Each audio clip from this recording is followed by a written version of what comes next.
truly get all that much value. Taking things off here, ladies and gentlemen, this is game number 1. I'm your host and caster Seb, joined alongside Dunkin' Donuts. Is going to be bowed up right off the rip here. We are going to be able to see OA starting a fight off against OUG. Right off the rip, Baby U with a huge parry. 2-tick going to take so much damage. Now,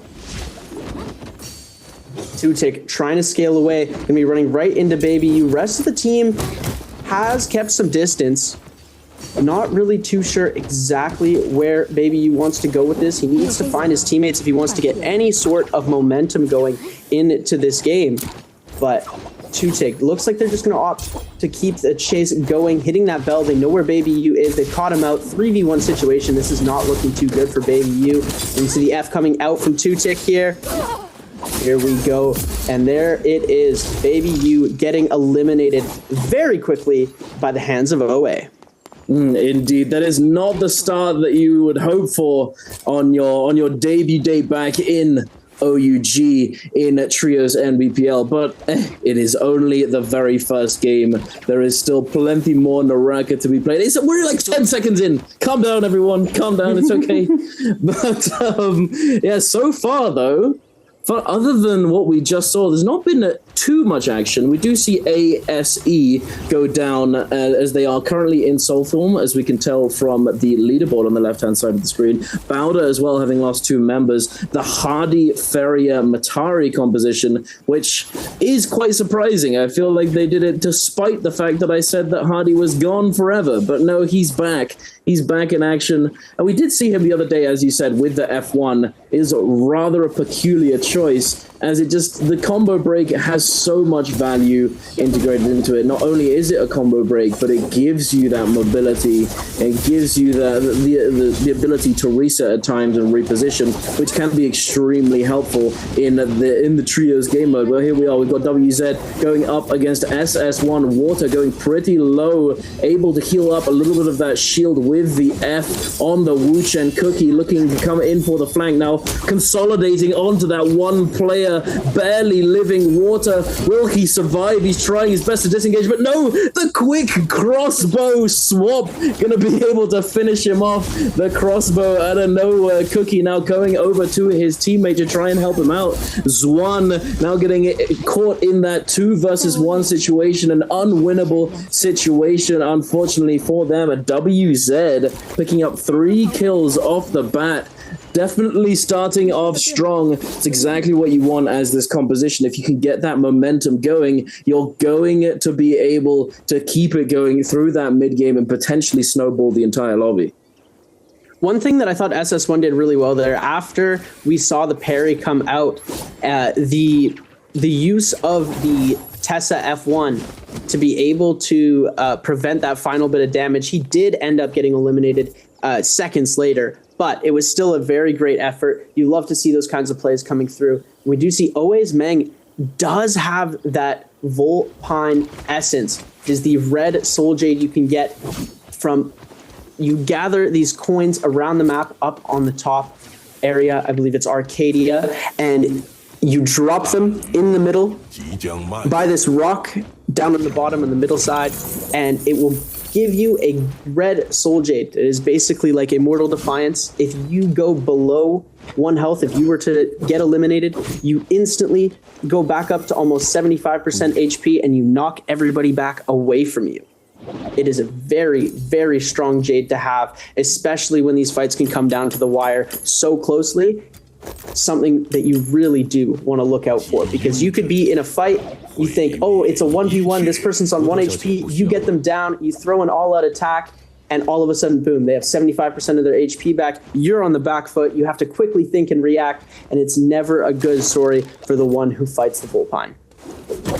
Absolutely. Vulpine, as you said, is an extremely useful soldier to get your hands on, but it can be contested rather heavily as, a lot of people want it. It's not, everybody knows about it. Everyone knows how to get it. You want to be getting your hands on it. But then again, you can have other priorities. We've seen that certain teams at times opt to go for this and opt to prioritize the Vulpine essence, but it's not every team. Other teams, they have different plans. Sometimes they want to try and just get as many kills as they can off drop. Sometimes, the red longsword is on people's minds, but it unfortunately doesn't really happen very often. The red longsword, that you have to get a certain number of eliminations within a certain area in the middle of the map. It's pretty hard to actually do. It's in pro play, it's very uncommon for it to ever happen.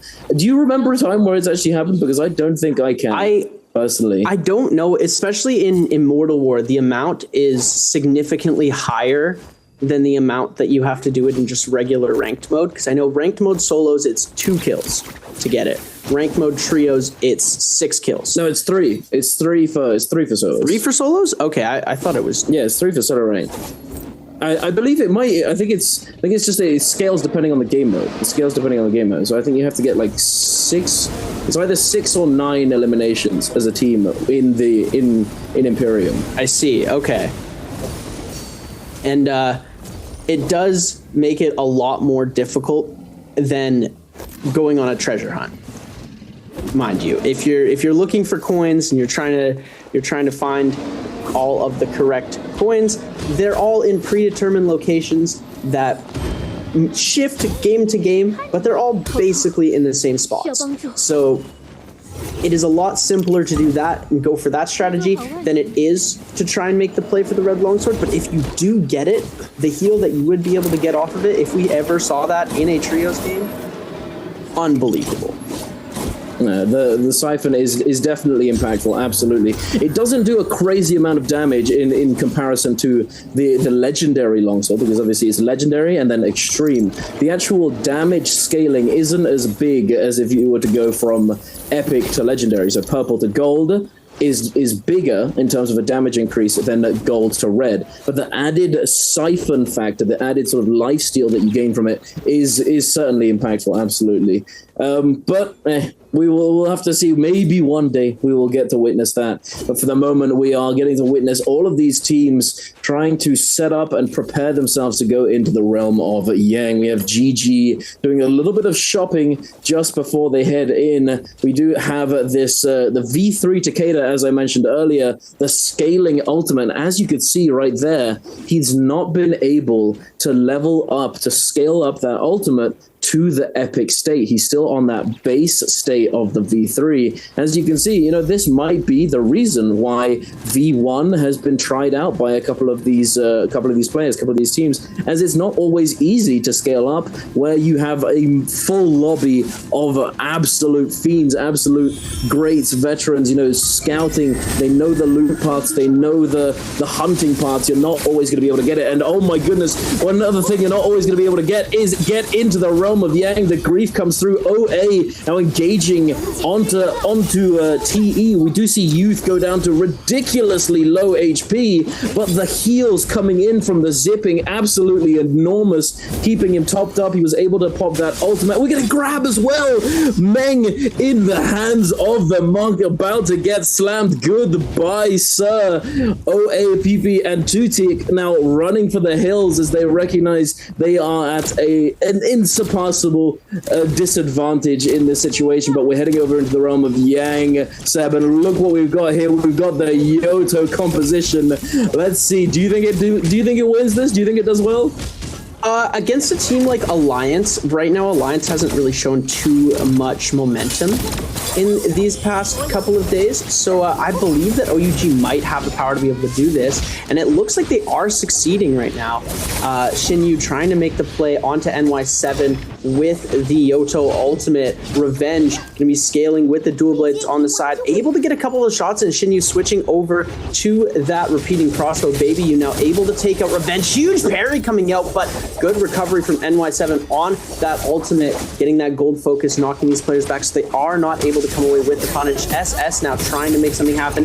Jumping RMB is going to be able to come through. Shinyu picking up an elimination, and OUG's SS with the bow shot coming for the next elimination. Indeed, an OUG, baby you, Jinyu, and SS making this look. It was close for a second there, but they played the patient game. Jinyu, as we could see, had held his ultimate until the last few moments of the fight. They'd held out. The trigger discipline, not dumping all of their important cooldowns at once. As a little piece of advice, if you're playing trios, you never want to be triple ulting, or at least not. It's very rare that you want to be doing this sort of thing, and they take advantage of that. The Yota ultimate coming through and doing actually pretty well against this team composition. But we're heading on over to 5-2-1 and JL scrapping it out. Pampy getting knocked up by that focus slide. Wan Feng with this purple greatsword and focus slide is an absolute menace. But we do have the Syra beam off the microwave, the quickly cut short by the Forbidden Idol, the 3-ban zone, if you will, coming through and cancelling out these ultimates. Both of these teams, I believe, do have that red buff, so we aren't going to be seeing teams eliminated, but we will be seeing another team able to scale up potentially and get their hands on a few more of these eliminations. The Tumult ultimate going down on the edge, just outside of the zone, but I've been going dangerously low. Who's coming out on top here, Seb? Because it could go either way. It's looking like 5-2-1 doing a very good job against JL. They won their Realm of Yang, coming out strong, able to follow up. What a beautiful follow-up from the dual halberds of Ivan to be able to come through and finish that elimination. Pampy with his spear putting in absolute numbers, getting that Dragon's Rush into the Nezha's Might, and they're right back on the offensive again. Ultimates are getting popped. We're going to see DRG coming into the mix now, trying to see if they can hit a third party, but it looks like 5-2-1 standing strong. Pampy starting to go down a little bit. We're going to see the Syra ult coming into play. Kakashi needing to hit the ult here as fast as possible. Was in a dangerous situation. If they get the grab on Pampy, they get the grab here, this is going to be difficult for them. They do have that Vermilion's bird buff, so it's not going to be the end of 5-2-1. It was actually a very good Vermilion. Oh my goodness, what a beautiful grab coming through. There you have it. DRG picking themselves up a nice couple of kills. What a beautiful play. Very, very nice third party there coming in at the opportune moment. As you may or may not have realized, Chad, the Forbidden Idol is an enormous dome that's very, very telegraphed on the map when you activate it. And this right here, DRG must have been watching and looking, scouting, trying to find a fight to potentially come into. And this dome is essentially a dinner bell. They come in at the opportune moment and take full advantage of the situation. Very nice indeed. But speaking of situations, Alliance might be in a bit of a difficult one. NY7 pretty low on effective health, now forced to use that ultimate. OUG diving in, the Justina ultimate coming out, the focus attack just barely going over his head due to the terrain. NY7 desperately trying to disengage but not able to do so, and he's no longer going to be resable either, as he had Yang depletion having gone down in the realm of Yang. If you get taken down, if you are killed, you are not resable, unless you manage to find yourselves a soul bloom to cleanse this debuff, to cleanse that Yang depletion. Baby you, along with the rest of OUG, coming in and dominating with this rather interesting composition that we have not seen before. But heading on over, speaking of dominating, oh my goodness, CJS getting tossed around. OA just absolutely obliterating him. And I have to say, I noticed this the other day in the previous Trios Day. Playing Takeda in this meta does not look very fun. No. Considering all the Syras and Zais just making your life miserable, it becomes very hard to even move and actually get any value out of your ultimate. And here we go, Alliance, first team to be completely eliminated, and it looks like WZ's Cookie is going to get themselves eliminated as well, and that's going to be it for GG. Wow, players are dropping like flies right now, ladies and gentlemen. This is starting to take off. We've got the second Yang ready to go. These players are starting to enter that second realm of Yang. Typically don't see as many people going in. There is 2 less teams capable of entering. So sometimes we only see 1 fight. Oftentimes we do see the second fight happen, but it really depends on how the lobby has played out so far. And right now we're going to see 5-2-1, not opting to go for the second realm of Yang. They won their first one, not going to take the chance on the second one. They're just going to be going for this Spirit Well, collecting that guaranteed buff that you get from there, getting a few extra goodies and items to keep them scaling into this game and competing with the rest of their groups. And it looks like we're going to see JL versus TE and ASE versus OUG. Xiaonan on the top, Monk comp versus the Syra Siphon comp, as we are going to be seeing Kylan zipping Monk. Monk gonna go up right away. We're gonna see the ultimate getting popped as JL trying to hold close to the bottom. We're seeing the peel come out by Xiaonan, trying to go for these grabs, seeing if he can pull the Syra out of mid-air. He gets the Takeda, able to deal a lot of damage from these range shots, punches him out, trying to get that follow-up from the Kylan, almost gets the re-grab there, unable to come away with the re-grab, and it looks like that player is gonna be able to get himself a bit of a reset. Xiaonan repositioning himself to assist his team. And look at that, the zipping ultimate just healing so much. Xiaonan needs to get a pot off before he re-engages into this fight. He does have full shield. We're going to see the Kylan ult try and make something happen as well. But now full offensive from JL. Takeda ultimate online. We don't see any more ultimates from these players other than the Takeda one, as XX1UO trying to make something happen. F1 going to be popped, trying to see if they can get a grab, flip over. We're going to see Peak going down really quickly. Youth going to get hit. The follow-up from the Temi Wisp, and there you have it, ladies and gentlemen. Absolutely annihilated. JL coming victorious in their second realm Yang.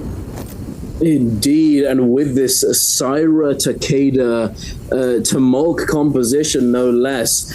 So with the Monk composition, right? So with this comp, we see the zipping come into play as opposed to the Karumi. Karumi is typically paired off with the Tianhai with the Monk, but we also know that zipping is typically a bit of a better pick partnered with the Kylan. So it's a bit of, it's a bit like up in the air as to which one is the better choice. And the reason why zipping is slightly better with Kylan, as Kylan, he wants to dash around. Actually, I'll touch back on this topic in a moment and go through what I was referring to. As we're taking a look at the replay from the previous run of Yang. Oh my goodness, Jin Yu with the F2 on the Yoto Hime, able to absolutely mince through. ASE missed the uppercut into the 2-1-1 with the R&B into that jumping vertical, finishing him off, not letting him move.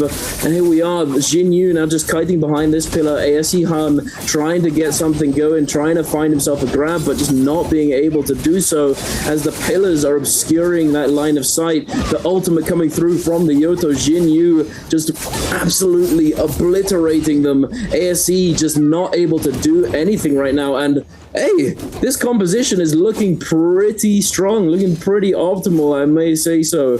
As I don't know, it's done pretty well so far. We're sitting on 6 eliminations. It's not too crazy, they're not 10 plus yet, but it definitely looks pretty strong, and I can imagine it doing it relatively well in endgame as well if they manage to make it, as Yoto Hime in those end circles where there's not very much space to move is pretty oppressive in those areas. But we got the Monk up coming through. Xiaonan and Han, who's taking this one, Seb? The boxing match has begun. Top gonna come out, the Monk on Monk violence. We love to see it here. They're gonna be kiting for their team, trying to make sure the other Monk is not able to grab. Han is going to be able to get himself a grab, though. Not sure if he's going to be able to throw it down the slam, but Miss doing a very good job at creating at least a little bit of follow-up damage as Xiaonan trying to make another play for the grab. Both Monk ults are going to go down now. Miss just absolutely putting in so much work on the Kylan ultimate here. We're going to see them trying to take out Youth. Youth getting back into the corner, unable to move. The jump LMB going to come out. Youth trying to scale rush away, able to bring it back around. I believe the zipping ult ultimates helping them, and ASE Mist is going to go down really quickly here. This is unfortunate to see happen. They are fighting in the zone, however, so this is a pretty risky fight. Xiaonan going to get brought extremely low, needs to fight for his life. Oh my goodness, what a clutch heal coming out from his team. And now Xiao Wen, huge parry from Xiaonan, and TE are going to take it. They are indeed. What a clutch fight coming through there. Very unfortunate for ASE that Kylan just getting a little bit too aggressive, not stopping to get that reset down to heal himself up in the zone.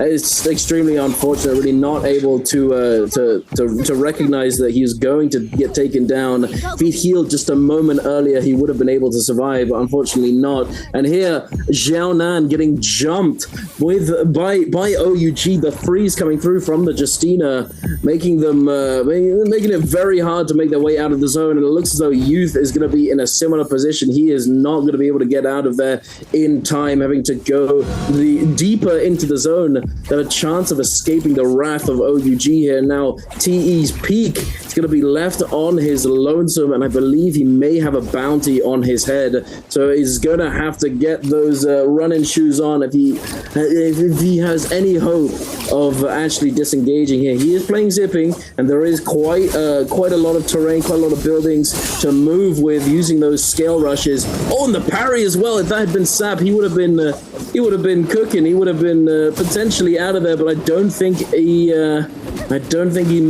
to be able to get out of here scot-free, as there are quite a few teams surrounding him. 5-1 OUG all in the vicinity. We'll have to wait and see if he does indeed survive. But oh my word!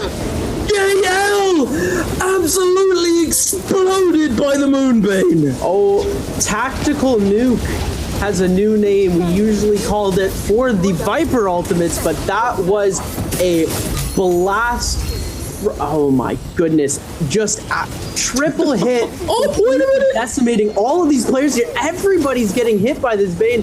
Nobody wanting to give up the position of the Spirit Well here, as SS1's Water gonna get oh my goodness, almost gets eliminated by the Bane. These players need to get out of there fast. This is a super dangerous game that they're playing, as we are going to see Shinyu popping that ultimate to try and see if they're able to secure, pulling off the res on to Baby Blue. 2-tick trying to go down. This Bane, MVP for the Bane. More eliminations than the lobby has already. What a play. It's just, you never see that stuff happening in pro play. These players are usually very good at dodging it, but sometimes the Banes just hit different, and we saw it happen there. Making some mistakes, JL completely eliminated because of that, and OUG down 2 members. That is, that's not what you want to see, but hey, 5-2-1, able to take advantage of this situation. Perhaps they're looking pretty scaled up as well with this Takeda V3 composition, the Karumi Syra. They're looking pretty strong at the moment, but so are DRG, able to come in and fully secure this Spirit Well and getting their hands on the Draco Storm buff, the buff to fear.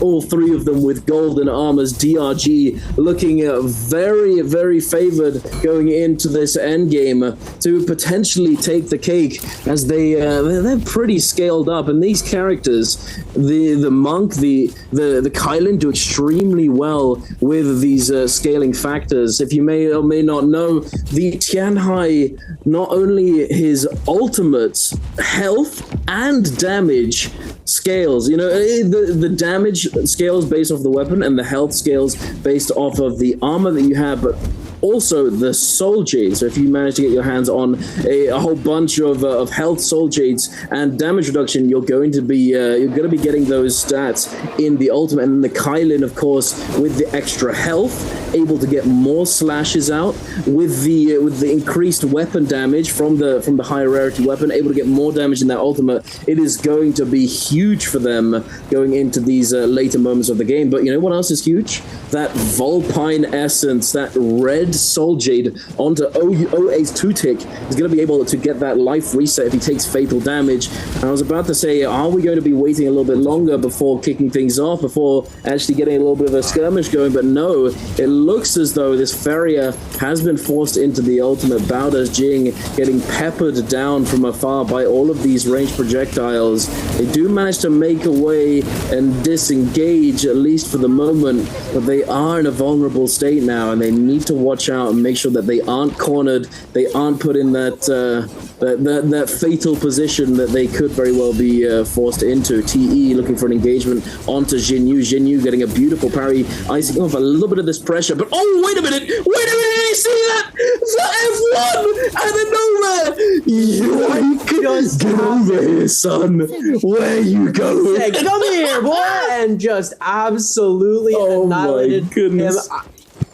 We only needed to see it once. It was the perfect play. Zem, thank you so much for showing us exactly why you're running F1, being able to yoink away these third-party kills from these other teams. And it looks like DRG going for this Spirit Well again. Kakashi almost able to completely capture this by himself. We're going to see the Kylan ult getting popped for the re-ult here as Kakashi picks up the buff. As you do know, if you pick up a Spirit Well, you get a buff and your ultimate replenishes. So the strategies that these players have inputted is to ult right before they capture the buff, and they get 2 ultimates back to back if they so please. And on the back of those ultimates, they were able to pick up 2 eliminations thanks to the ult of Don Ching. With that beautiful Kylan ult coming through, he does have another one in his back pocket if he needs to. Going to pick up a kill on to TE's peak. We're going to see DRG down on the bottom side. They are performing phenomenally in this game here. It looks like ZZT going to try and walk away. He gets the elimination on to ZZT from downtown with the cannon shot. Kakashi was the last person to damage him, and he wasn't able to get a heal off before jumping into that storm. Trying to deny some points, but was unsuccessful. SS1 still in the mix here. They had a rough start to the game, but they do have a decent enough scale for this end zone. We do have 2 ultimates online for them. They are missing the Tessa ult, but they're going to be able to make that work, get some range back by sending out these range shots. You see the wind walls, or the Wu Chen walls coming up from his swords to block those ranged projectiles. Here you go. 5-2-1, still in the mix as well. 8 eliminations on the board for them, which is a very good start. This is their first game of this season's NBPL, and they're doing a great job of holding it down for the SEA region. OA on the backside as well. Everybody just sort of holding to their corners, sending these range shots out, waiting for that circle to collapse. We've got 2 minutes and 50 seconds left and counting into this game. And a winner will be decided after that. And it looks like DRG has a really good shot to win it. 5-2-1 still could come back. TE, it's looking a little rough for them. They've only got 2 players on the roster right now and only 3 eliminations on the board. It'd be very difficult for them to come away with an MVP, but anything is possible. SS1 down on the bottom side here, trying to make something happen. No Wu Chen ult available. I believe they have the port set up somewhere for them to TP to in a case of crisis. They are getting hammered down on pretty hard. We are going to see that Viper ultimate come out. Nobody really going to get hit by that, but they bring it in.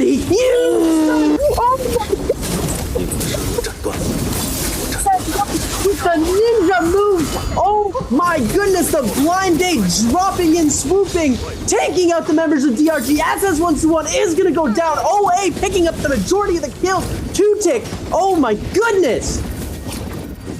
What an explosive result from this seemingly defensive move at the beginning, but no, we're turning the tables, teleporting right over, right next to you. They were not expecting it. We've seen this happen before, but oh my goodness, it doesn't stop. Kakashi with the Monk ultimate, the Tianhai coming through with those double grabs, the slam down, able to pick up a couple more kills. OA OA now diving in and trying to take advantage of this weakened state. The Monk does not have ultimate anymore. Take him down. The Wu Chen still alive. The F going out. He's trying to stay in the air, but Two-Tick, he's not slowing down. He's pulling the trigger. The Zai ultimate coming through, shredding through these players. The flaming blender absolutely decimating Youth's health bar. He's trying to kite away. He's trying to make something happen. He's fending him off, but if only for a moment. Wait a minute.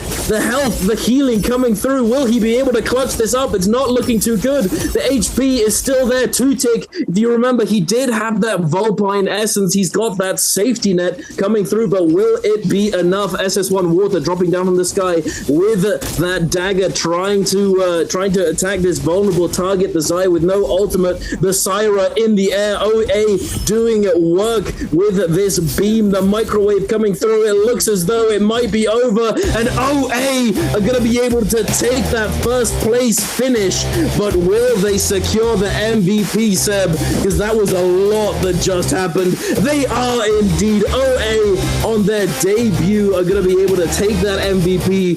Game number 1, Trios Day 2. Oh my goodness, what a banger to start it off with.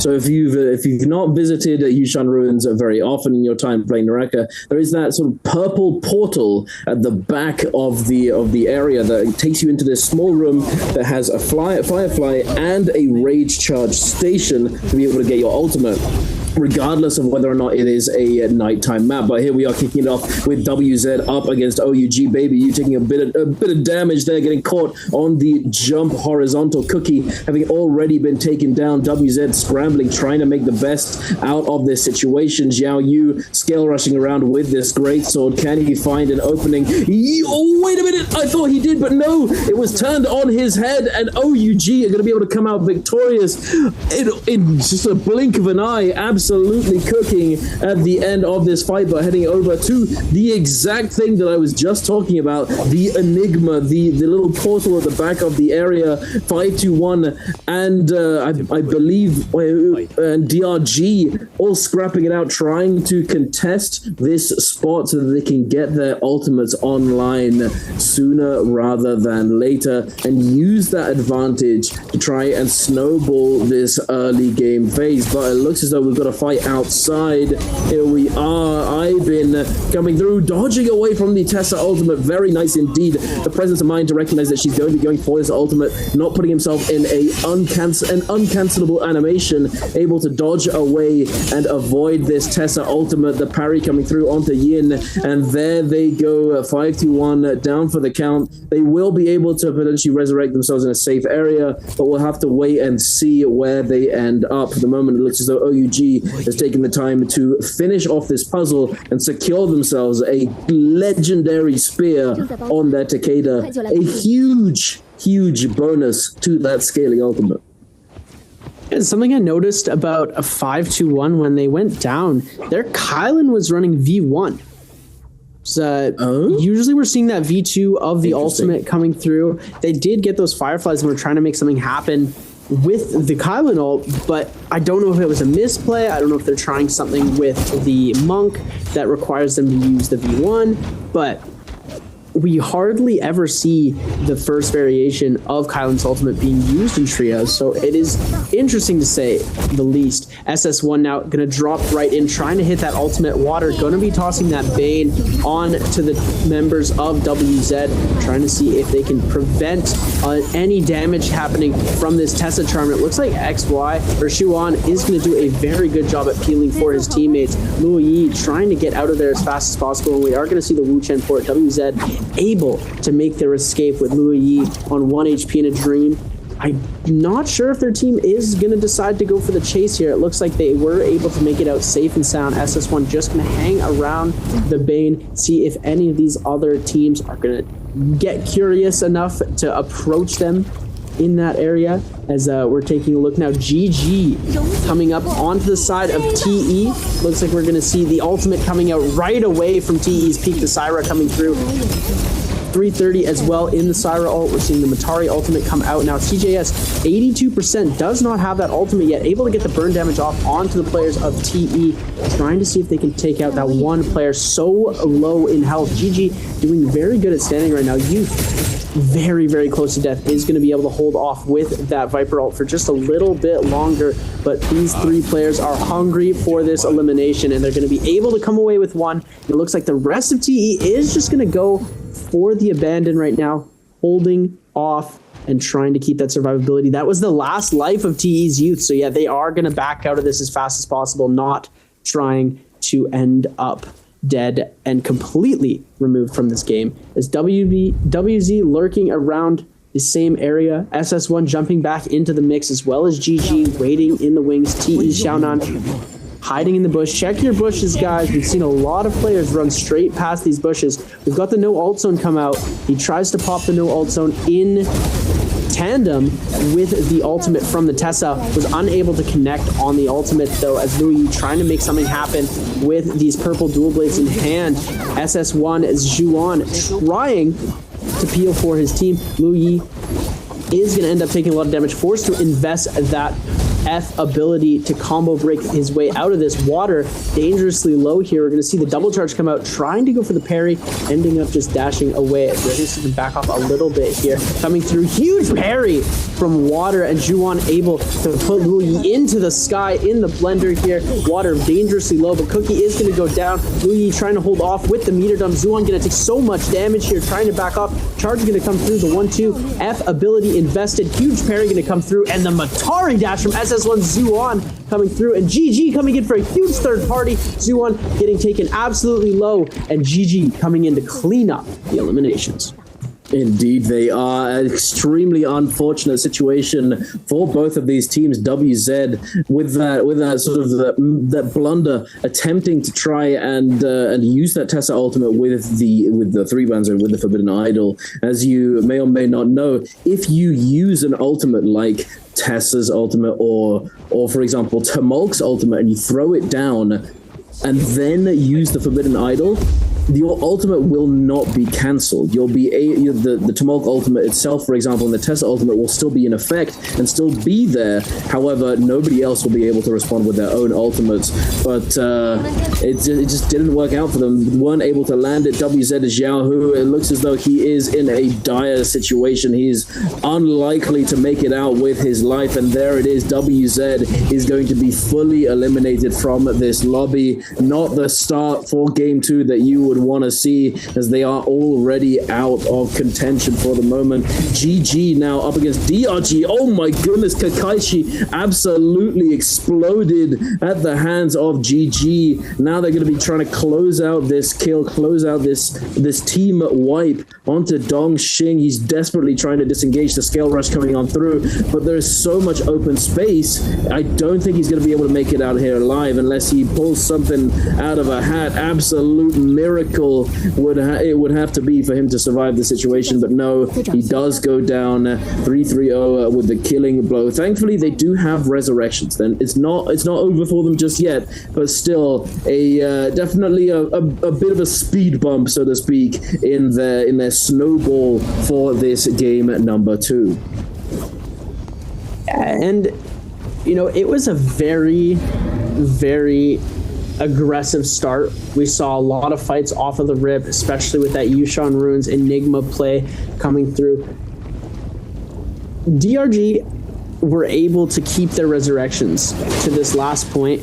Getting themselves a full reset back into this game is going to be something that you are going to have to watch out for. You see them get eliminated this late in the game, you think, oh, they're going to be down and out, but no, they're going to be able to try and make a comeback, rescale back into the game, and potentially take it. It's not set in stone with who is going to be taking this just yet, as we're going to be looking at these Realm of Yang drops here. TE, Bauda, JL, OUG, everyone on the singular Yang portal. You see Baby dropping in with that F popped to be able to prevent this damage, but we're going to see the Fs coming through now. TE and OUG both not able to connect into the Yang. They're going to both end up fighting for the Spirit. Well, we could see a team elimination here. The Syra ultimate going to get popped from Peak.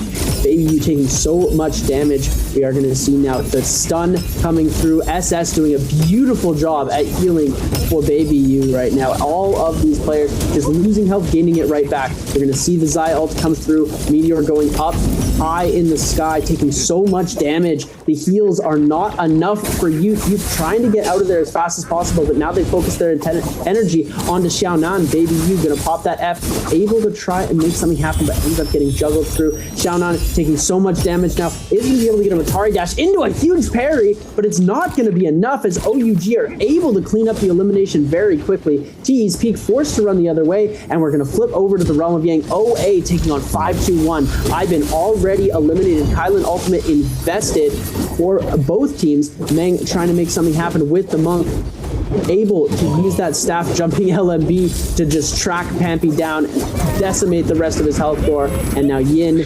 not standing a chance.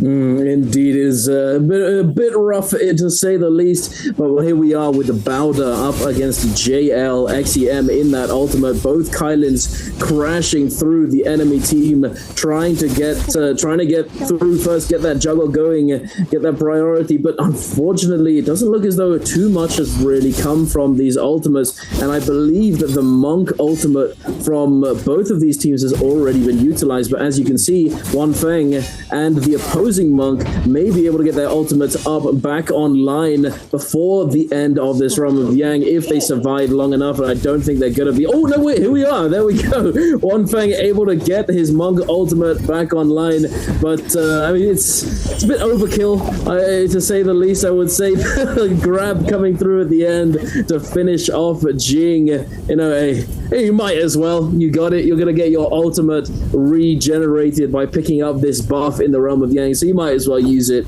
No use in just holding back just in case, you know, if something miraculous occurs. But here we are, JL coming out of that Yang portal victorious with that Vermilion Bird's Might and their golden weapon. I believe it is, there it is. I was going to say, who's got this golden weapon? And it is XX. He has those golden nunchucks under his belt and he's going to be doing a lot of damage.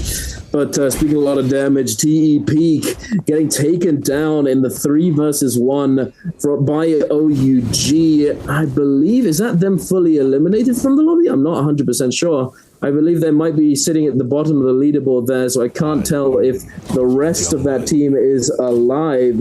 But he is certainly down for the moment as he's very split from his team if they do happen to still be alive. Alliance now also having been victorious in the realm of Yang, running around with the Vermilion Bird's Might.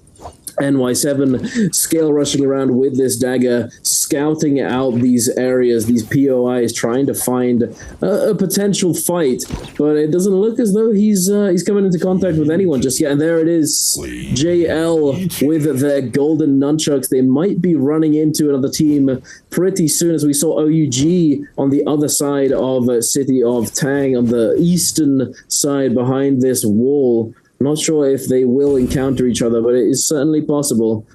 For the moment, we've got a bit of a lull in the action. 5-1 though, as we're heading over to take a look at them with the Yang depletion. Not where you want to be, especially with this comp with the blue armors, the little blueberries. They're gonna have to find some soul blooms if they have any hopes of continuing in this lobby within the next 1 minute and 30 seconds. Speaking of Yang depletion as well, Bowder with 2 minutes and 20 seconds on the clock, going to be resurrecting themselves in Plumed Castle. Gonna have to find a fight sooner rather than later. Yeah, they're going to be able to get that bounty scroll and hit the bell. They do spot out 5-2-1. This could be dangerous for them. I believe 5-2-1 also on that Yang depletion, so they could be looking for the engage on this fight. Looks like they're going to try and get to a better terrain for their comp to fight. They want more flat ground. They want more open space so that Monk is able to come through with grab spell. JL getting absolutely decimated by SS1 right now. We're going to see one player already going down, One Fang getting eliminated. Cuckoo and XX Luo absolutely ran through right now as SS1 Juon with the Zai ultimate putting in so much work. We're going to see both ultimates getting popped right now. ZZT versus Pampy on the Monk. Ivan is going to end up getting himself grabbed and slammed. Grabbed a second time out of midair. ZZT with the hands. Ladies and gentlemen, the double grab from Pampy. Oh my goodness. The re-grab from Pampy. The re-grab from ZZT. What is going on these hands right now, ladies and gentlemen? You don't see this very often. Pampy and ZZT putting on a phenomenal masterclasses alliance, trying to come in on the third party here. And now the ultimates are down. We are going to see the Kylan ults coming out. The Takeda ultimates pushing through as well. 5-2-1 eliminated just like that. Vauda trying to grab the soul blooms and get out of dodge, but NY7 putting the pressure on alongside Revenge onto Jing. F going to be sent out from Baoda's Jing to get that space in between them. And now GG jumping into the mix. Yuma needing to try and regroup with his team. What a Monk play. I am speechless. Grab, re-grab, single grab, double grab, every single kind of grab. The hands were flying. They were flying fast. The slams were coming through. Phenomenal play. Absolutely. As you said, these slams, these grabs, they are not a common occurrence, as if you don't know, these Monk grabs, these hands being thrown out, they are all dodgeable, iframeable. You can iframe them completely as long as you dodge at the correct timing. And as pro players, you know, this is a pretty common thing for you to have to do. And unless your teammates or the enemy team is staggering for the Monk, it's highly unlikely that you're ever going to be in a situation where you can't avoid a Monk grab. And speaking of Meng trying to make something happen with these grabs, being unsuccessful, going in with that jump, not able to knock anybody up. Oh, just barely missing that grab onto LXM on the floor, but oh, he gets the slam. Can he find the grab? No.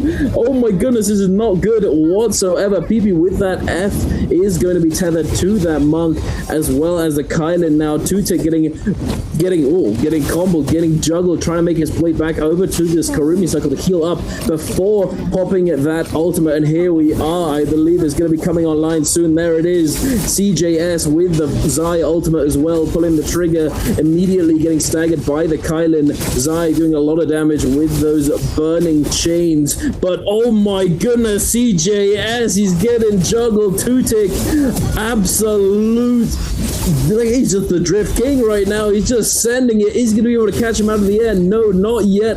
And now that immortality has expired, but he finds the last dash through, finishing him off and healing up that little bit of health to keep him alive. CJS is down, but LXM might be able to clutch this up along with 330, and there it is. They do indeed. The pole sword coming through, chopping them down. The Lumberjacks able to finish them off and claim this realm of Yang, claim that Draco Storm, heading into these this mid to end game transitionary phase. It is going to be a very, very useful resource. Draco Storm is so strong and so difficult to overcome if you don't have any buff at all. It's going to be a very difficult fight if you go up against them in a straight 3 versus 3. OUG as well with that Draco Storm, along with SS1. You know, it's a lot of dangerous teams on the map right now. So. Yeah, there are a lot of dangerous teams, and some of the most dangerous ones are carrying that Draco Storm.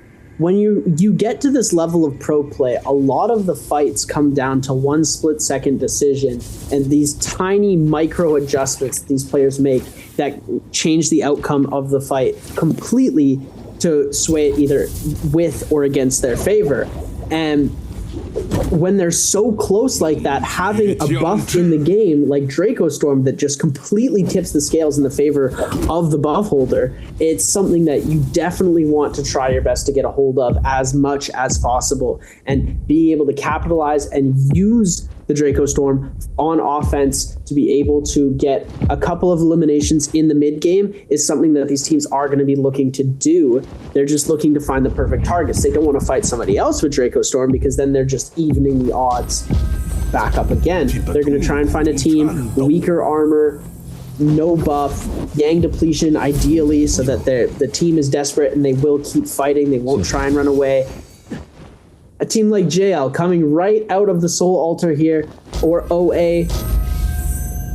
if a Draco Storm team lands on them, it's going to be very difficult for them to survive. But we might get to see the JL OA face-off here as XX Lou trying to go for the scale rush. Bell has been hit, so they know that this team is there. One Fang trying to stay as high as possible, be able to get a good vantage point. But One Fang going to end up having to use that Bell. Ultimate is going to get popped here.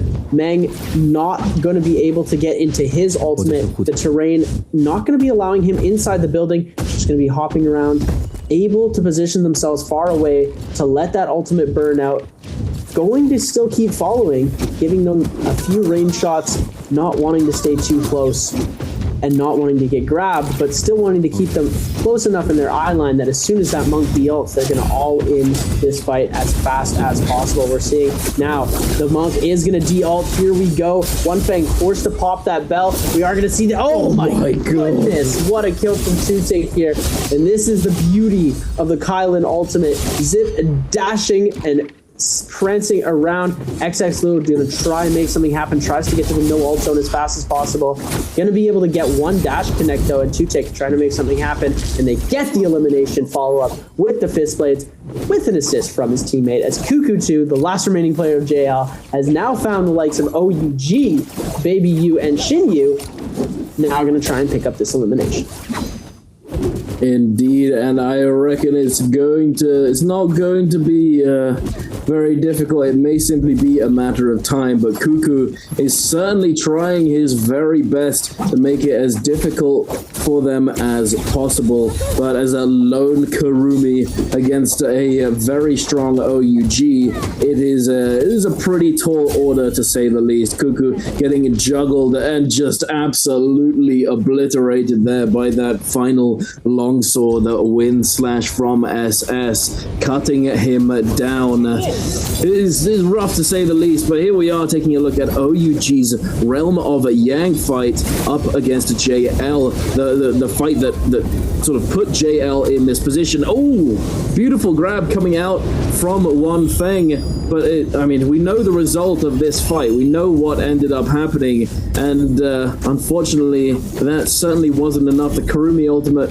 along with the Tianhai ultimate being utilized very early, the grab coming through onto the Syra is not really gonna give them all that much. JL XX, the Kylan ultimate coming through, Baby with that Takeda ultimate as well. That golden ultimate giving him so much reach on these demon slashes, these Furin blasts as I believe they're called. Baby U just cutting them down, slamming with that spear. There's nothing left for them. The parry beautifully done. One Fang, the last to go.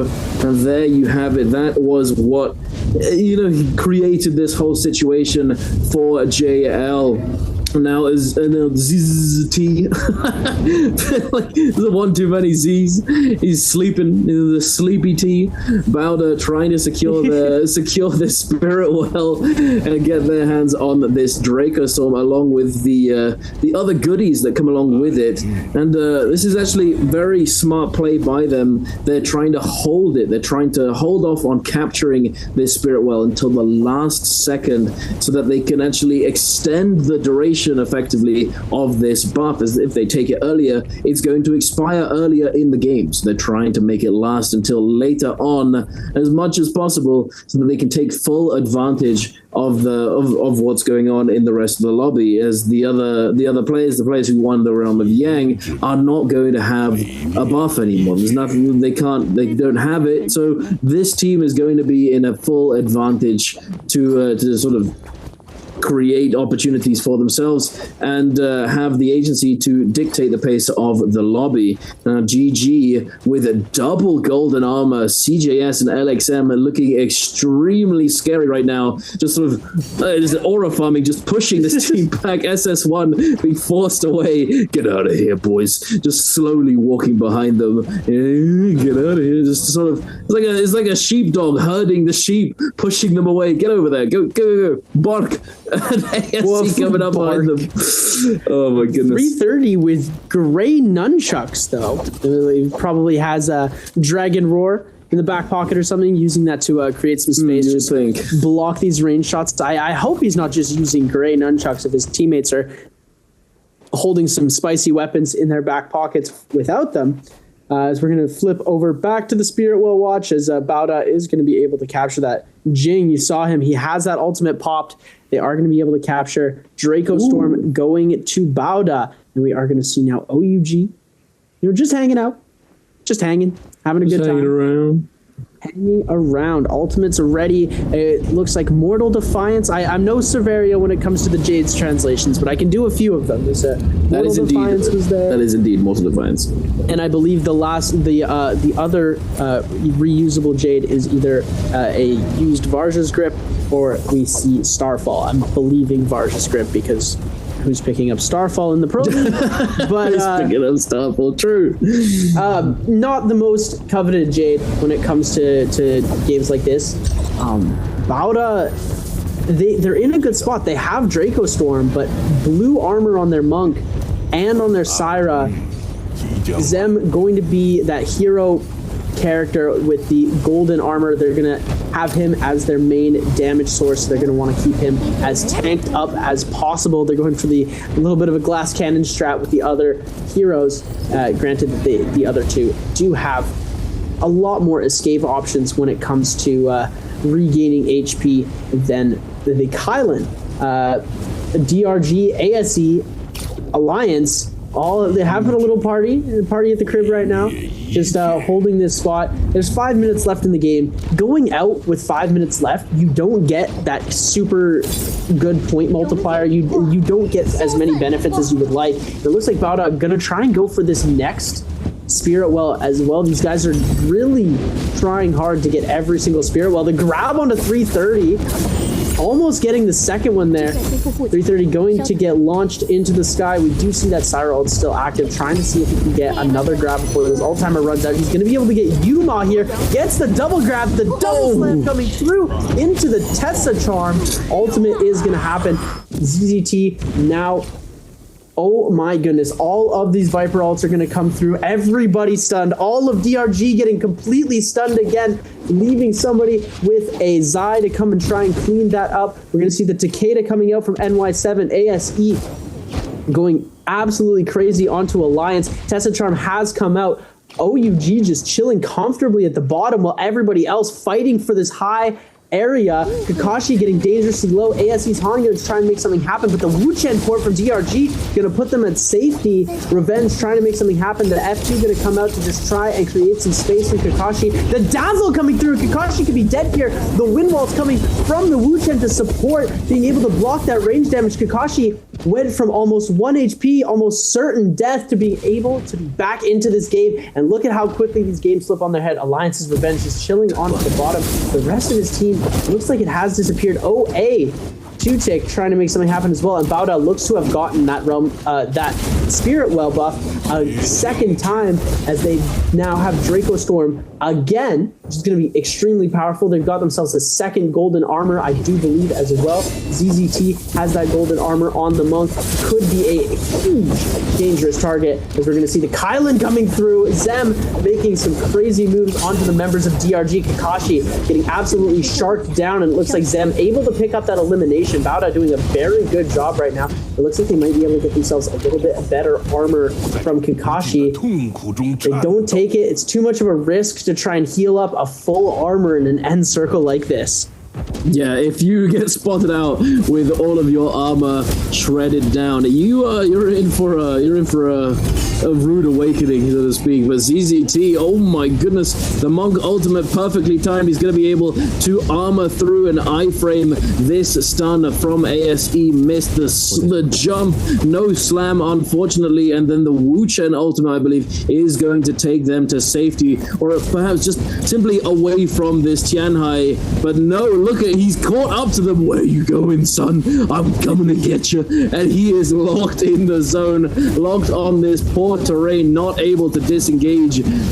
T is throwing these hands, but unfortunately just lacks the line of sight to truly be able to take advantage of this ultimate at the moment. As we can see, all of these players above them, and it just, all of these rocks, this scaffolding, making it very difficult to get all that much value. But it is giving a lot of value to some of these other teams, as they're able to hide in all of these nooks and crannies to stay safe and stay as inconspicuous as possible. As you can see, SS1 has found a nice little safe haven for themselves. There's little gaps that, like, in between these square rocks, you know. Bowder's Jing able to take down ASE Han. ASE just falling apart at the seams. It seems.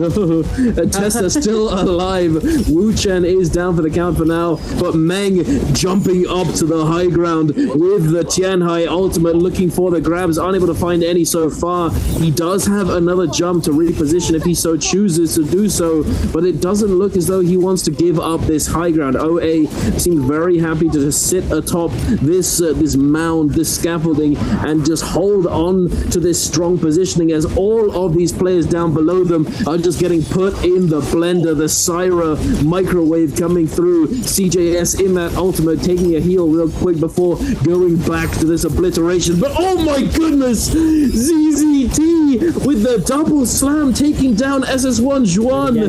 Another grab coming through. The Takeda Baby U does get a bit of a heal. The F1 coming through. The double grab though. The re-grab, boom! And Revenge goes down. Another one.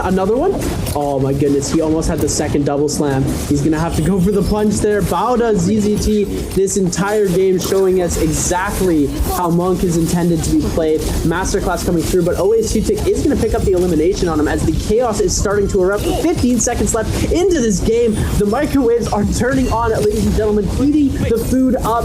Everyone is going down to the Cyrus. 330 trying to get the elimination onto Zeb, and DRG goes down. GG goes down, and it looks like Bauda's Jing, the one remaining player, and is going to take it for their team. I believe they had enough points to come away with MVP there. They had 6 kills going into that, and there we go. MVP for game number 2, Bauda with ZZT, or as Jake Hipbrain likes to call him, ZZ Talk. Hands, fastest hand. In Yang, I believe, does slightly better with V2 than V1, but in almost every other scenario, V1 is slightly the better option, you know, to heal off. And in the open world, just like these multi-way fights, it can be a lot better than the V2. But it is certainly possible. Absolutely, I agree. But we're going to be diving into this fight in the mines between OUG and GG, and Jinyu's already down, already eliminated. LXM with the parry, going to be making short work of Baby U. But as you can see, the other teams, they're circling, they're coming through the mine, and they're about to engage. The Tessa ultimate coming through, catching 2 of those players. LXM with that ultimate already ready to go. Might be able to find himself a stun, but no, unfortunately not able to find one, I don't think. No, it doesn't. I don't believe there was a stun. I think that player simply avoided the stun and is just being staggered by that teammate, by 330. LXM diving back down, going down deeper into the mine shaft. CJS fighting off these players, trying to make something happen, but are they going to be able to actually win here as ASE have a better uptime? Well, going to have their ultimates very, very soon. And GG doing a really good job at controlling it first, but it looks like the amount of teams jumping in on them was just too much for them to handle. They did get one of their players separated, where we saw 2 going up to fight Dongqing and try and finish off that elimination, where we still had 1 player of GG stuck down at the bottom fighting against all 3 players of ASE, and then trying to come in for the panic help. And it looks like this Viper comp actually making something happen here. You see the silence coming in played a huge part in taking those eliminations away and eliminating GG, sending them back to the Soul Altar for the first time. But GG starting this game off 4 eliminations right off the bat. It's not a bad start, especially since getting eliminated this early, giving you more chance to be able to scale up into the mid game before first Yang. They're in a spot right now where they're happy with what they did. They didn't immediately die off the rip. They got 4 eliminations. They almost had 2 full team wipes, but the 3rd, 4th, 5th party, it gets difficult to keep sustaining your team after fight after fight after fight when these teams come in fresh and hungry, and you've already fought a couple of times before. Taking a look now, ASE jumping in, trying to see if they can give chase to DRG. I believe a couple of these DRG members have lost their lives already. 2 of them, Dongqing, still with his life available. It looks like WX98 going to use that Matari dash to get out of there. Xiao Wem with the Justina already going to try the dash. Huge jump parry out of nowhere. Tong Jing going to get absolutely blitzed by all three players. Han and Miss doing an amazing job on the follow-ups there. You're going to see another freeze coming through in the follow-ups from all of these players. Double staff combos coming through. Kakashi able to get the Syra ultimate up early enough. Does not have enough time to be able to do anything attack-wise, but going to be able to heal himself up a little bit and try and put as much distance as possible between him and ASE. Kakashi ultimate going to be dropping pretty soon as ASE's Han and Miss are going to give chase. Kakashi hopping that F to try and scale out of here, using the terrain to the best of his advantage. Unable to, huge parry going to come through, unable to get the punish off, and is going to find himself parried and sent back. And that is going to be his second life used. So their last remaining player, I believe Dongqing, going to go to the Soul Altar, try and complete some quests to get his team back into this game. It's not over for them yet, but it's not looking too great. No, it is not indeed, Seb. We do have a 5-2-1 here on the outskirts. OUG in close proximity as well. I don't believe they're looking to scrap it out just yet. OUG doing a little bit of PvE questing, so to speak, trying to farm up a little bit of money, some Dark Tide coins to get into their wallet so that they can buy a few items from the Rift dealer. But they might not be looking for a fight. It looks as though TE may have spotted out OA PB on his own.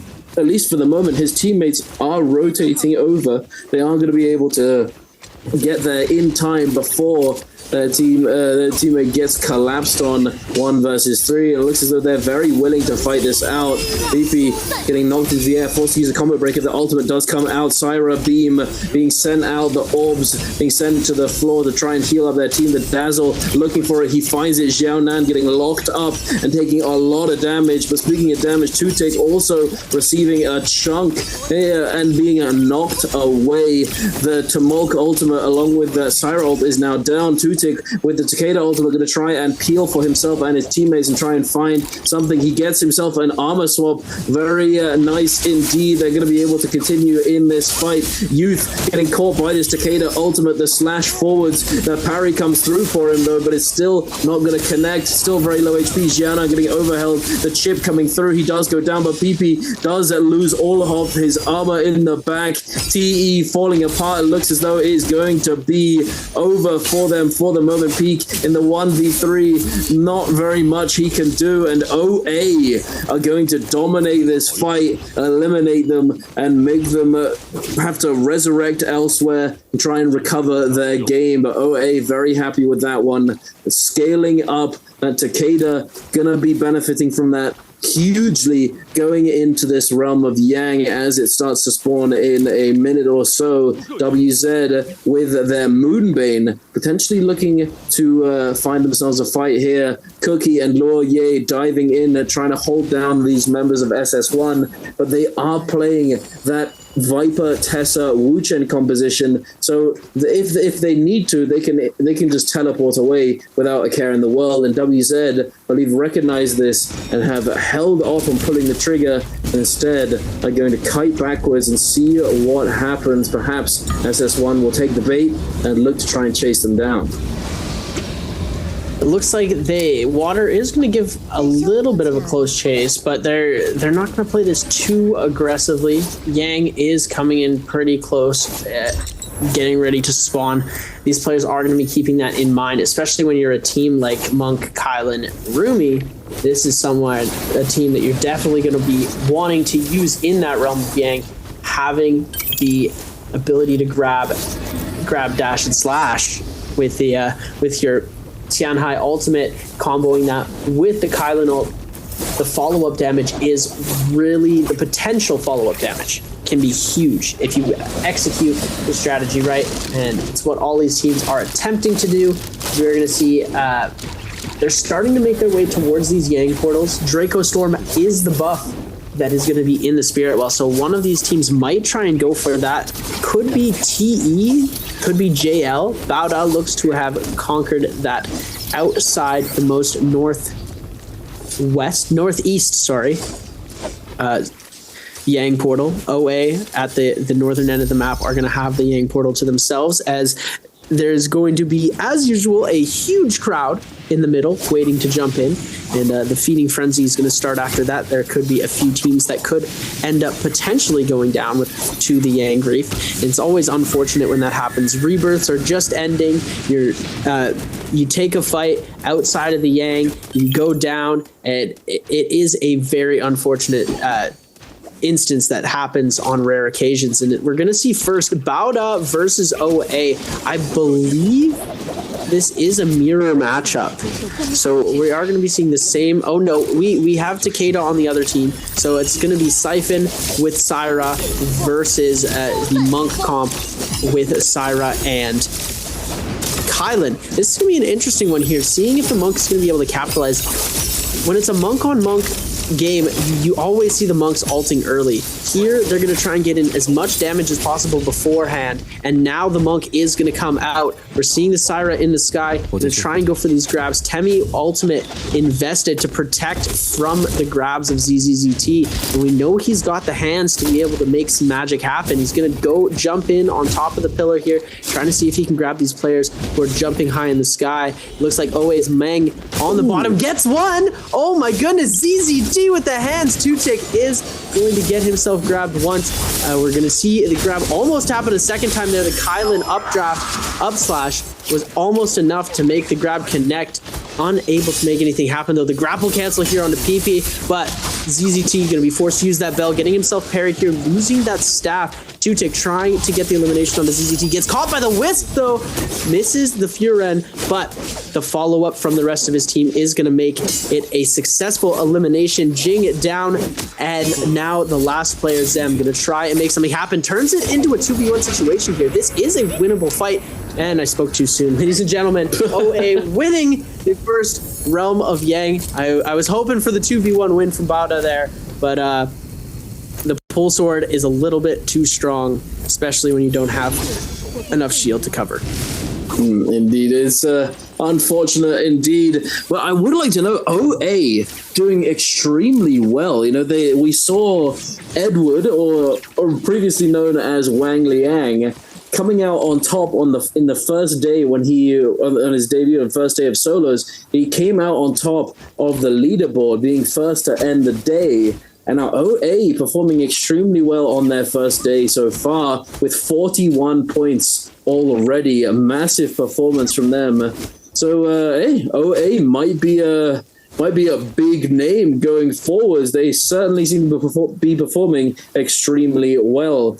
ASE having won their Yang, rotating around with this Vermilion Birds might looking to try and find a fight and take advantage of this buff. But there aren't all that many teams up there. On the other hand, down here in the south, close to Shadow Jade Mine, we have Alliance scrapping out up against 5-2-1. Pampy able to iframe that Viper stun, avoiding the CC coming through. NY7 sliding into this building to avoid the Monk grabs. But are we going to see too much come of this? We may see just a full reset come out from Alliance, as they do have that Wu Chen ready to go. Pampy having utilized that ultimate already. Ivan having used ult as well. They only have the zipping healing to actually really do anything here, so it might not be the fight they're looking for, but they do have this Vermilion Burst Mites. They might just try anyway and see if they can get some eliminations under their belt. Yuma doesn't have that Tessa ultimate ready to go just yet, but soon will be able to send it out. There it is. Pampy avoiding it, not able to find the confirmation onto either of these players. Revenge now popping that Wu Chen ultimate. They are going to be disengaging and running for the hills. Thankfully for 5-1, it looks as though they know exactly where they went and are going to be giving chase regardless, perhaps. Oh no, I spoke too soon. They get a little bit close and then decide to not go for it. But you know who's going for it?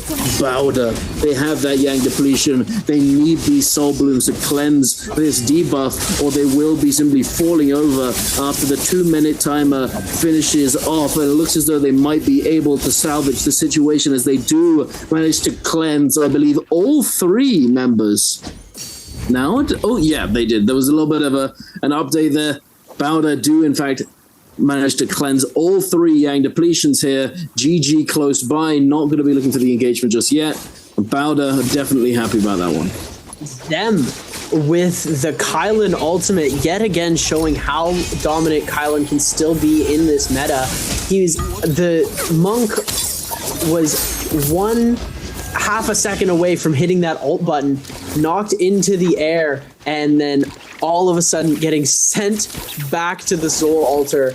Zem doing a phenomenal job at playing his role as head damage with the Kylan. Just a textbook play there to be able to completely wipe them out without giving them any sort of chance to answer. As Zem is going to end up going down here, though.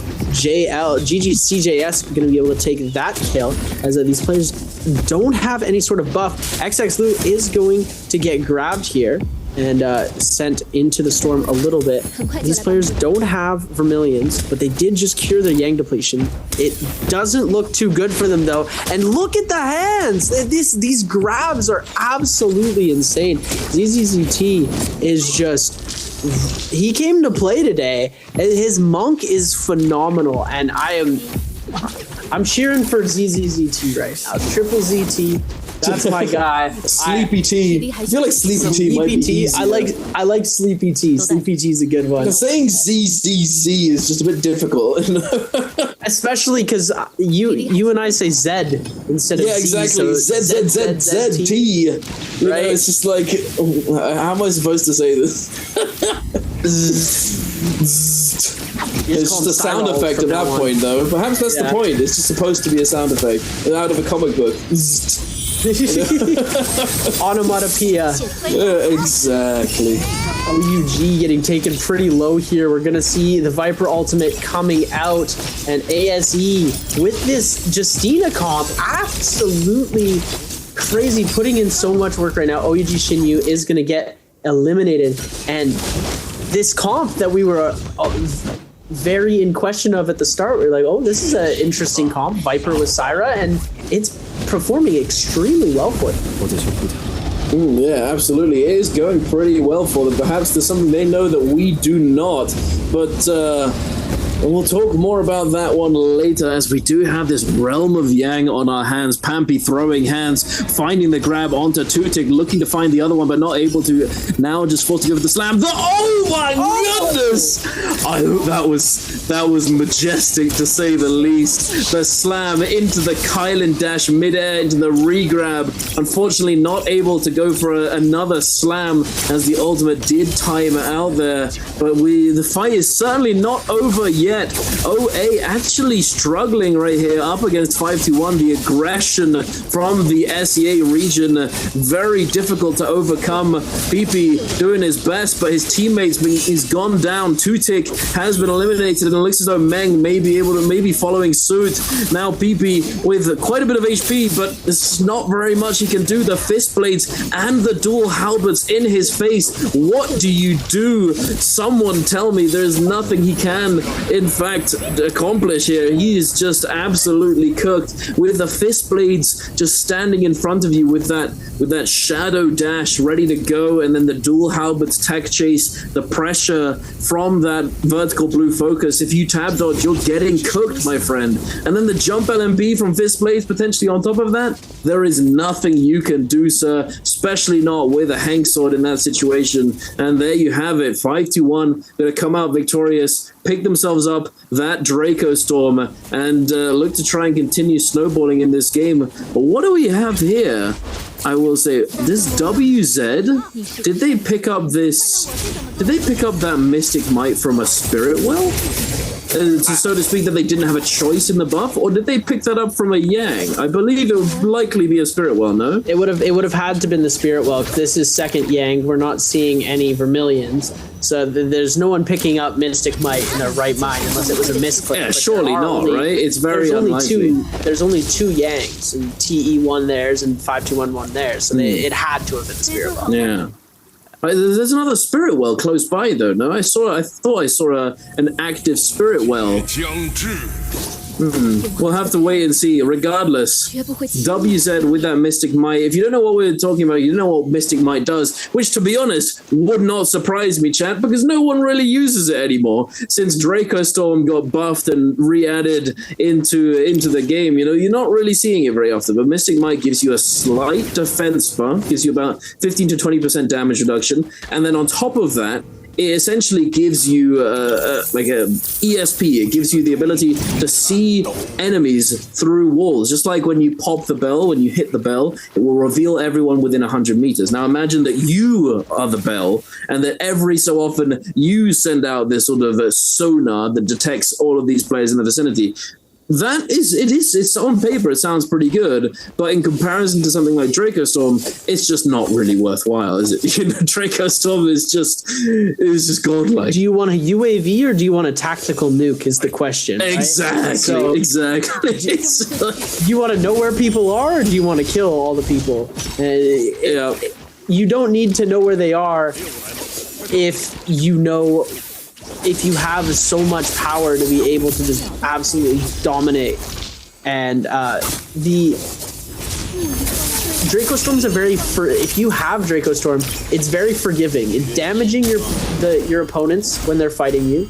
It's also giving you health back while you're fighting. You don't need to pop heals. And just creating that pressure onto your opponents is enough to sometimes turn a fight completely on its head just because of the buff, solely because of the fact that normally in a fight they probably wouldn't win depending on whatever the comp is, but because of the Draco Storm buff, it allows them to do stuff like this where they're able to take out OA's Mang here. And it looks like it was a Yang depletion player, so they've completely lost their Temi into this fight. Syra still on that Yang depletion. Takeda, only player without the depletion left here on their team.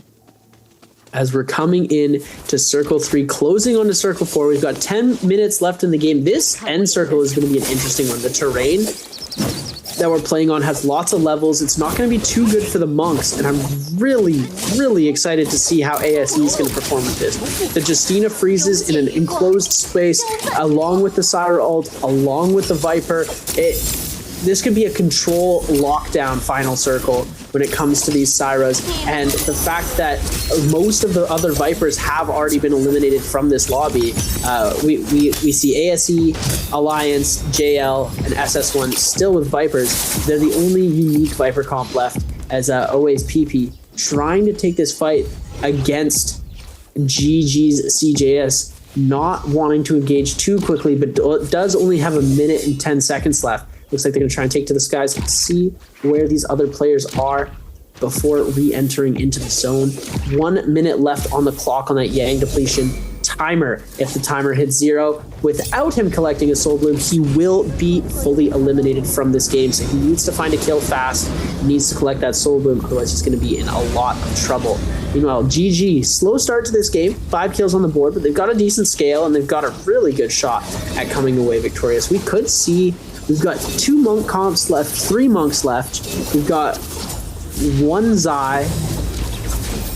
And actually, I said that there weren't many Vipers left, but looking at the board, it is majority Viper comps. Yeah, actually, yeah, there's quite a few Vipers left over. Interesting, to say the least, though.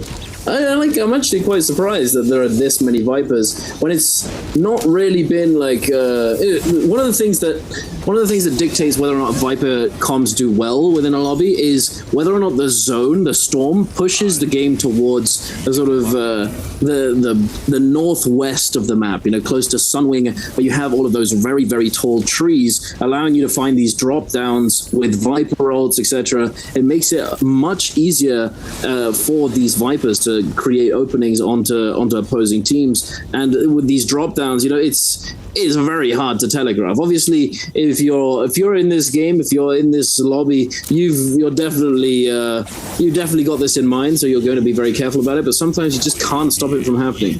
But Alliance, they're looking to definitely dictate the pace here. They have that Draco Storm. They're trying to find some opportunities with it, but unfortunately nothing so far. JL now taking a fight with GG, getting engaged on XX. Leo trying to fend them off with this Viper ultimate, but not able to do so just yet. Pushing them behind the building, perhaps icing off a little bit of this pressure, but they've now been forced to teleport into the zone, and it looks as though this Viper is going to go down to that storm damage. The double res comes through, but are they actually going to be able to get back into the zone as it is slowly creeping further and further away from them? It doesn't look as though he's going to be able to get back in. GG sniff them out, find them. They smelled the blood in the water. They knew he was weak. They knew he was going down to the storm. They knew exactly where to look, but now they're going to be tasked with heading in further towards the safe zone with all of these teams ready and waiting for them. WZ and Luoye in a very, very difficult position in that 1v3. Not only is it a 1v3, it's a 1v3 against Draco Storm and Viper. He's cooked. It's just absolutely Jova for him. He's not getting out of that one alive. Thankfully, his teammate is still alive. I believe Cookie was hiding in one of those houses close by. However, managing to get that resurrection off is not going to be easy. And look at this, Seb. It's just chaos. One thing I thought it would be helpful to mention, GG actually got the kill credit for when XX1 died in the zone the first time, and then when he gets revived, they get the kill credit again. So they got a 2-for-1 special there, giving them just an extra kill bonus for that TP out. Oh my goodness, NY7 surfing the Bane. Oh wow! At one game we see 3 players die. The next game we see NY7 running through the Bane, knowing exactly when to dodge and not getting hit at all. As we're gonna see, it looks like SS1 player getting hit down at the bottom. TE holding that small sliver of the roof right there. And we see ASE is at the very top. They're doing a good job at holding this. SS1 have this bottom side here. This is a risky spot to hold. Rotating is going to mean passing right through that Bane's Breath, so they could be in a dangerous area. GG now taking that low ground spot, waiting for these other players to arrive from the higher area, going into that Spirit Well. GG really wanting this here. It looks like they're going to start to go in, hold the spot. No gold jades to be able to fend off the pressure like lots of these players do. They try to get that Aurora Burst, Cloud Weaver, Dragon Roar for the nunchucks to be able to hold off these Spirit Wells with a little bit of extra comfort. NY7 now jumping in to try and capture this as well. They've got it halfway done. GG backing off for the meantime. They're both rocking the same comp, so dropping in on them could possibly work, but it looks like they are just going to let them have it, backing off and waiting for these players as they all jump down. The circle begins to close. Eventide Temple is not open for business anymore. These players all forced to run down, while Alliance still holding that Spirit Well very strong. Indeed. Are they going to be able to secure it?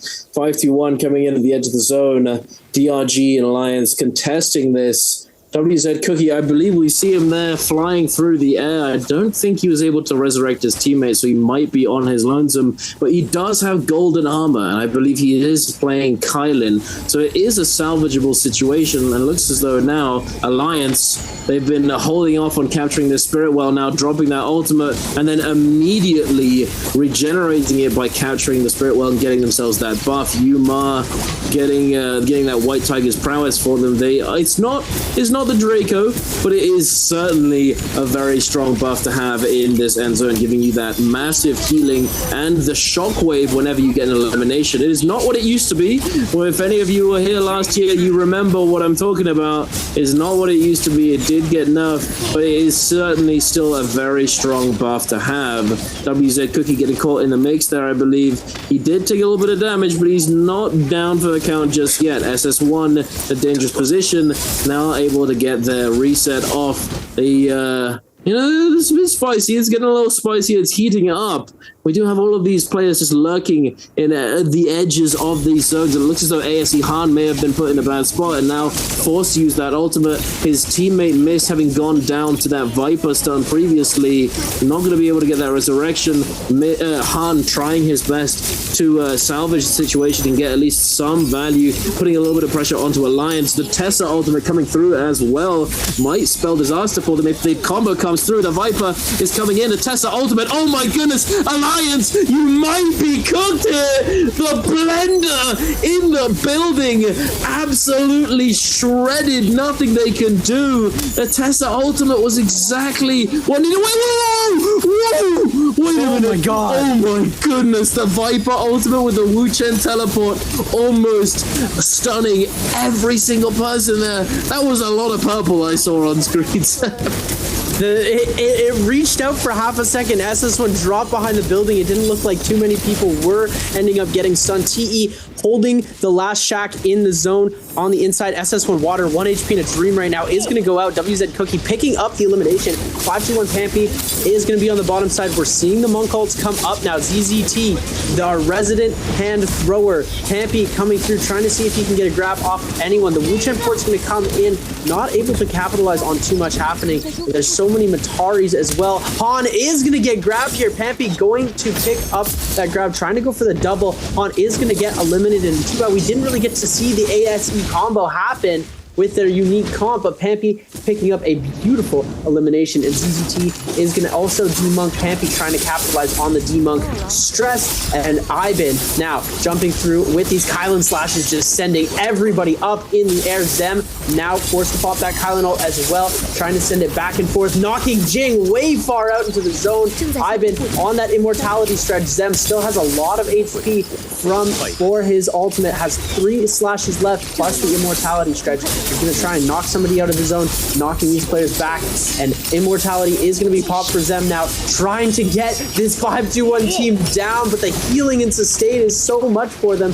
Backing off, Pampy able to get his ultimate back, grabs ZZT, gets the double grab, the double slam, but oh my goodness, CJS with the F ability to be able to avoid some of that. We are going to see the stun from the Tessa coming out as well. CJS is going to go down to 5-2-1. 5-2-1 absolutely cleaning up this lobby right now. We're going to see the Viper ultimate as well coming out. That's SS1 Zuon, able to get almost everybody. Baudas Zem doing a great job at avoiding that. Baudas Jing trying to hold the top side here, sending these shots up with the Syra, fighting in an aerial dogfight, as we're going to be seeing Cookie trying to make some last damage happen and last eliminations happen, but who's going to win? 3 seconds left. I believe there's 3 teams alive. DRG, Kakashi, and TE's Peak, the last remaining players. No one getting the multiplier. I don't even know who won. Yeah. What a crazy finish. I think 5-2-1 took it, but it could have been Bauda as well. ASE with the 13 eliminations, but they did go out early. And there it is. It looks as though it was indeed 5-2-1, taking that MVP in the end, as you said.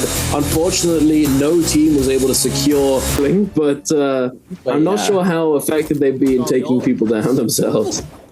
At the end of the day, that's what matters most, is taking your opponents down, as DRG's Kakashi and WX98 are going to be able to finish the elimination onto 5-2-1's Yin. Pampy next to go here with 3v1, and Ivan with the ultimate going to try and make something happen. WX98 could get hit here, but the Tessa ult's going to come in, could prevent him from coming away with this elimination, and it looks like WX98 is going to go down. Ivan is going to end up getting stunned out. Oh, beautiful dodge away there, right at the end of the Tessa stun.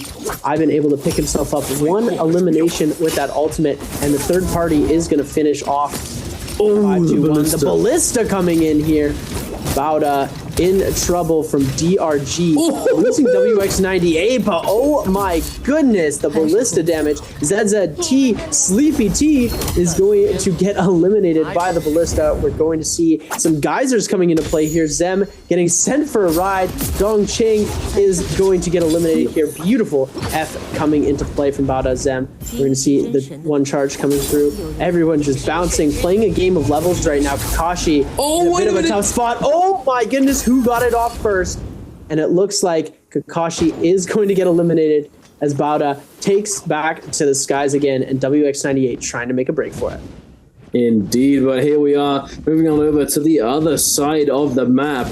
We have Alliance and JL scrapping it out. NY7 in that Vajra state, the monk form, the Titan throwing hands, trying to find a grab, not being able to do so just yet, but simply his existence, the fact that he's throwing the grabs, applying so much pressure to JL, the Takeda getting grabbed, tossed down, slammed. I believe the ultimate is not active. No, he has the F1 currently active, that slight purple hue about him. He does find the slam, the focus attack goes into him, he gets the RKO, but oh my goodness, it's not going to be enough. He gets caught by the fan, juggled and sent down, sent to the soul realm, and I believe his teammate is going to be following suit very shortly. Kukutu desperately trying to make something happen, maybe a little bit extra, maybe an armor swap, maybe something, but no.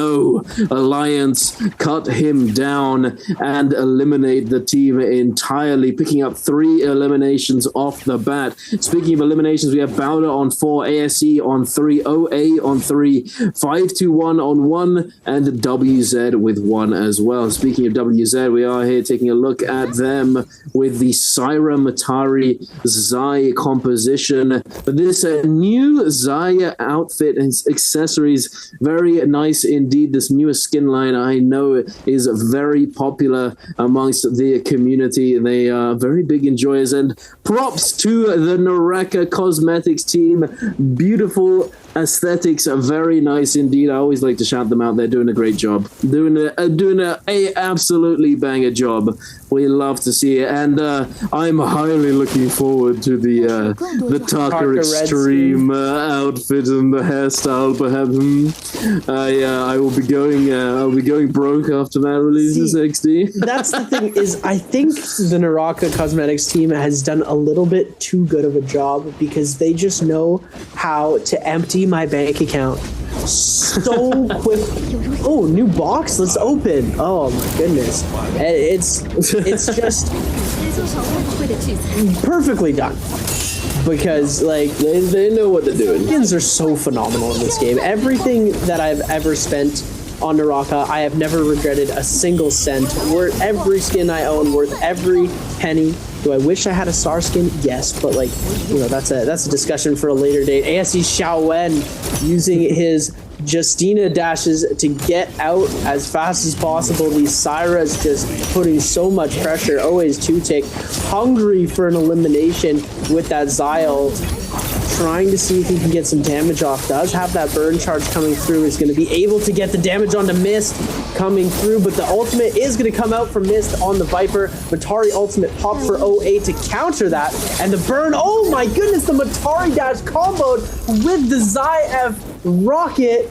What an elimination. It coming through. ASC's Han, the last remaining player, and OA's 2-tick picking up another elimination. Did you see that? That was insane. They are truly gaming. Sitting on 6 eliminations now. The kill leaders within the lobby. They're getting the ball rolling. They might be able to snowball this, but anything it can happen. We'll have to wait and see. We're going to have the Realm of Yang spawning in a minute or two. A couple of minutes. We've still got a bit of time.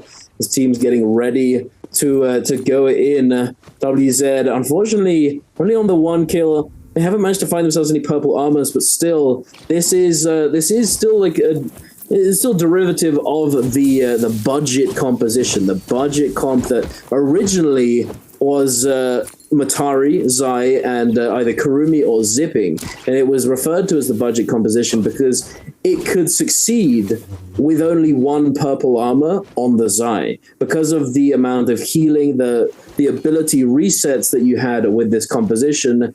You were able to get away with just having 1 purple armor, and so it was dubbed the budget composition, where in comparison to something like the Takeda comp, the Sand Siphon, where you needed to scale up with the Takeda V3 to truly get all that much value, it was you know, the opposite of it, and you could get away with it for sure. But now it's been changed. We've replaced Kurumi and Zipping with the Syra. Syra is another resource that needs to be scaled, though. So with the Kurumi and the Zipping, they didn't really require all that much scaling. You didn't need the high grade weapon. You didn't need the high grade armor. So we'll see how it works out.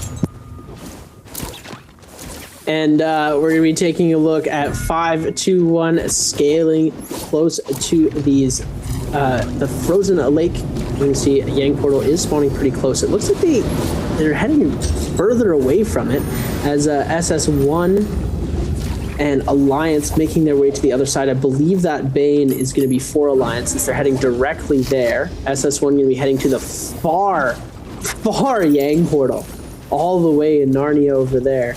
TE going to be getting the one closer to the Yushan Ruins. The middle one, as always, crowded. OUG, DRG, OA. I believe there's a Bauda's there as well. Everybody's joining up in the party in the middle. We've got ASE and JL on the other side as well. We're going to be seeing GG holding this one out. SS1 just getting a bit of loot here. They're taking the passive approach to this game. No eliminations on the board. Oh, my mistake, ladies and gentlemen. The Yang Portal was just out of view. It looks like they are going to be attempting to go into the Yang. This Kylan comp, it does seem like the play when they're going into the realm of Yang, especially having that the Monk ult in the mirror matchups. It's definitely something that you want to have while fighting. And this Yang is about to drop. Let's see who gets in. Let's see who gets pushed out. GG ready to go in. Looks like they aren't going to make it, though. Unlucky. Oh, my goodness.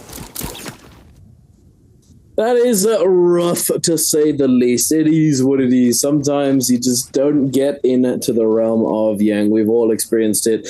But for those that do, they get to scrap it out. And speaking of, we've got OA up against VN 521 Pampy going for the jump into the F1, looking to try and frontline for his team. The uppercut into the 2-on-1, unable to really find the value onto the uppercut target, but able to turn it around onto the Matari. Meng at 1 HP, and the Dream is in that ultimate, dashing through the enemy team, able to heal up just a little bit.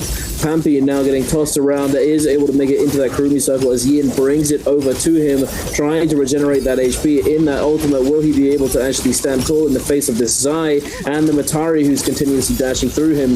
The ultimate from the Syra is certainly impactful. The orbs going down, but not enough to save Tutik. Pampy with the juggle, able to knock up that Matari. PP now coming out of that ultimate is getting a lot of pressure sent his way. Oh, the uppercut off of the pole sword, off of that Matari dash, doing quite a bit of damage, but it's not enough to eliminate Pampy. Pampy's still alive and kicking with that advanced heal. They are going to be victorious. It's just a matter of time now. Moving on over to SS1 and JL. It looks as though JL is fallen short. SS1 dominating here. Kaku is going to, Cuckoo is going to be going down here. It is just a matter of time. They're delaying it ever so slightly as they can extend the effective duration of the buff further on into the game. And what if 5-2-1 has had me stunned at every turn? It looked like it was coming up all OA there.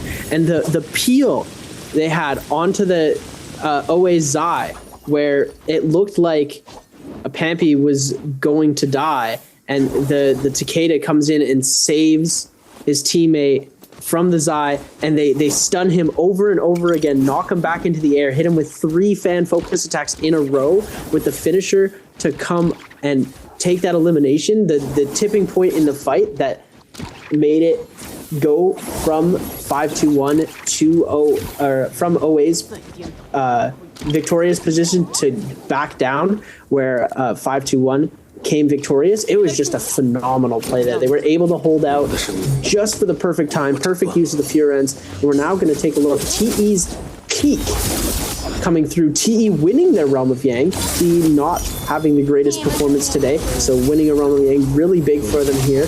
We're going to see the dashes coming through and the Tessa ult coming around. Youth trying to make this happen onto Kakashi, able to get him in the air, gets him, almost gets it the next time, but the Wu Chen port coming in a little bit too quickly here. unable to make anything happen, was so close to coming away with that elimination. The juggle in the sky, if it weren't for that Wu Chen ult, Kakashi would be eliminated right now. And it looks like they're just going to be holding on to the Enigma, waiting for them to come and try and attack. There we go. Xiaonan is going to get focused on. Oh, we're in a dangerous position right now. Kakashi with that Viper Stun is going to come through. The Tessa ultimate on top of that one, absolutely obliterating TE's peak up against the wall. Nothing he can do, but wait a minute. TE, they may be able to turn this. If they find that double grab, they might be able to turn the tables on them, but it doesn't look as though he's going to be able to do it. The Wu Chen shield wall is too much. They cannot send those grabs through the wind wall. It is not possible. Xiaonan still fighting to the last, trying to find this elimination onto the Wu Chen. He does indeed find it.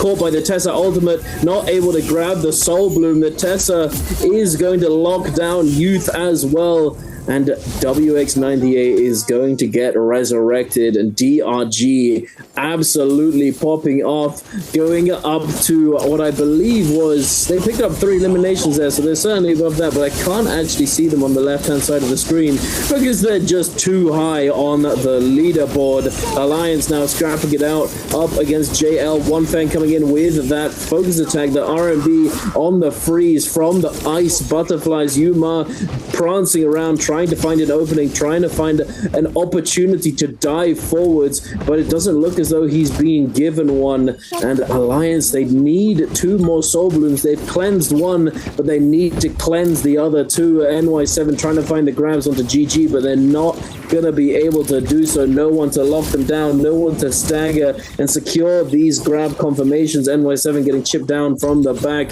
The grapples coming on through. They're going to try to continue chasing down GG, but it's not an easy task. This cliff face is going to make it very difficult for them to actually catch up to them, and it looks as though NY7 is getting grief from behind. The grapples slowing down his chase, and it's going to be a tough one to surpass with only 17 seconds and counting left on this Yang depletion debuff.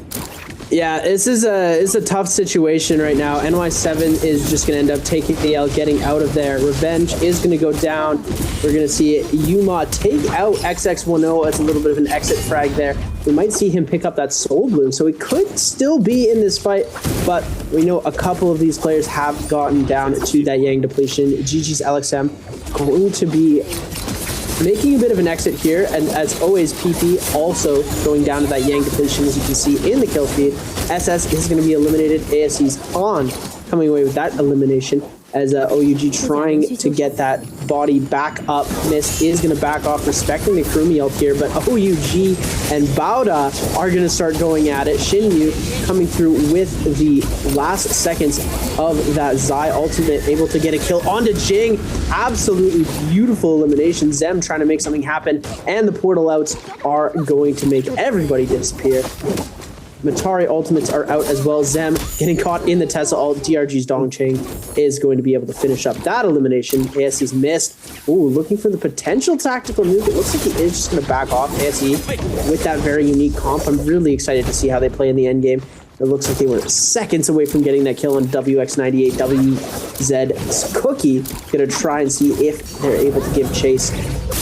Armor swap is going to be found for him though, so it has come basically to a reset. We're now seeing the ultimates getting invested on to the side of DRG, and WZ's Luo Yi getting absolutely decimated here. WZ's Cookie almost dead, and people coming back into this fight. I believe there's a third party coming in as well. We're seeing the Syra play come out. Cookie able to survive for a good long while. I believe that's WZ's Syra actually saving Cookie, and Xiao Yu doing a phenomenal job at keeping the team alive. DRG's Kakashi, though, still hot in pursuit. We're getting into the second realm of Yang now. SS1 versus TE. Water able to get a grab, trying to see if he can get something else to happen, but no slam available. Water very low in HP, going to try and get some high ground. Zuwan is going to get grabbed. We are going to see SS1 Water trying to go for one more grab before the DMX start to happen. These two ults are going to be going down. Here we see the monks coming out of their ultimates. Now Zuwan trying to make something happen. Kylan ultimate burn. Huge parry coming through. Karumi ultimate down on the ground to get them some extra healing. Big triple parry coming through. Zuon using that F ability to block almost every single bit of damage that would have gone on to him. And now Zuon and Xuan are almost completely eliminated. Another huge parry coming down. It's still a 3v3 situation, but they're 1, 2, 3. TE showing up to play today. Game number 4. They finally picked up their momentum. They're in the groove. That's their second Realm of Yang one. Indeed, and there we are. You know, it's exactly what I was referring to earlier. Some teams, they just perform better on those Firefly maps. TE getting into stride, going up to 7 eliminations in total so far, and they're well on their way to breaking those double digits and potentially taking MVP. With this Draco Storm under their belt, they could very easily push forwards in at this time during the game, at this transitionary phase between mid to late game. GG, though, heading over to the edge of the storm, has managed to spot out JL. One Fang now in a bit of danger. LXM on his own, his teammates not far behind, trying to chase down this Tamog. Oh my god, that Draco Storm right there. He pops his ult, drops it down, gets on the other side of the wall, and tries to grapple away. But the Draco Storm, the lightning proc, stops the grapple away, and he gets cut down and beaten up by the members of GG. Deadliest zap in the game, the Draco Storm. Absolute insanity when it comes through to its full fruition. Helping you keep your opponents close to you so you are able to mess them up even more. Giving you some damage to put onto your opponents as well. 5-2-1. Believe they might be down a member here. Oh, no, they're not. They've got 2 in the bush. There could be a bounty on the third as SS. Oh my goodness, no way they don't check the bush. No way. Okay, here we go. We are going to see now 5-2-1. Ivan did get caught out. We're going to see all of the ultimates getting popped from SS1 at once. Juan, Water, both going into that ultimate, and it looks like they are just going to scatter, wait out the ultimates, and then back off. Xiao Wen just hanging out. Pampy drops in, hits him with a little fan slap, and then runs. Little drive-by attack. We're going to see trying to get the most value out of that ultimate as possible. It looks like he hasn't been able to do too much. Ends up getting frozen. Viper Stun going to come in. ASE's missed onto SS1. Oh my goodness, the Takeda from Pampy griefing ASE for a second there. It looks like ASE was able to pick up 2 eliminations though. Pampy is on the silence, trying to see if he can pick up the elimination on the Xiao Wen. Doesn't look like it's going to happen. Pampy getting stunned by another Syra in the area. Ivan is going to end up just getting us reset here if they were able to pick up a couple of eliminations. And ASE, look at that play. They get the freeze off on the Justina. The ultimate comes in from the Viper. And then they have ASE's Han to clean up all the eliminations.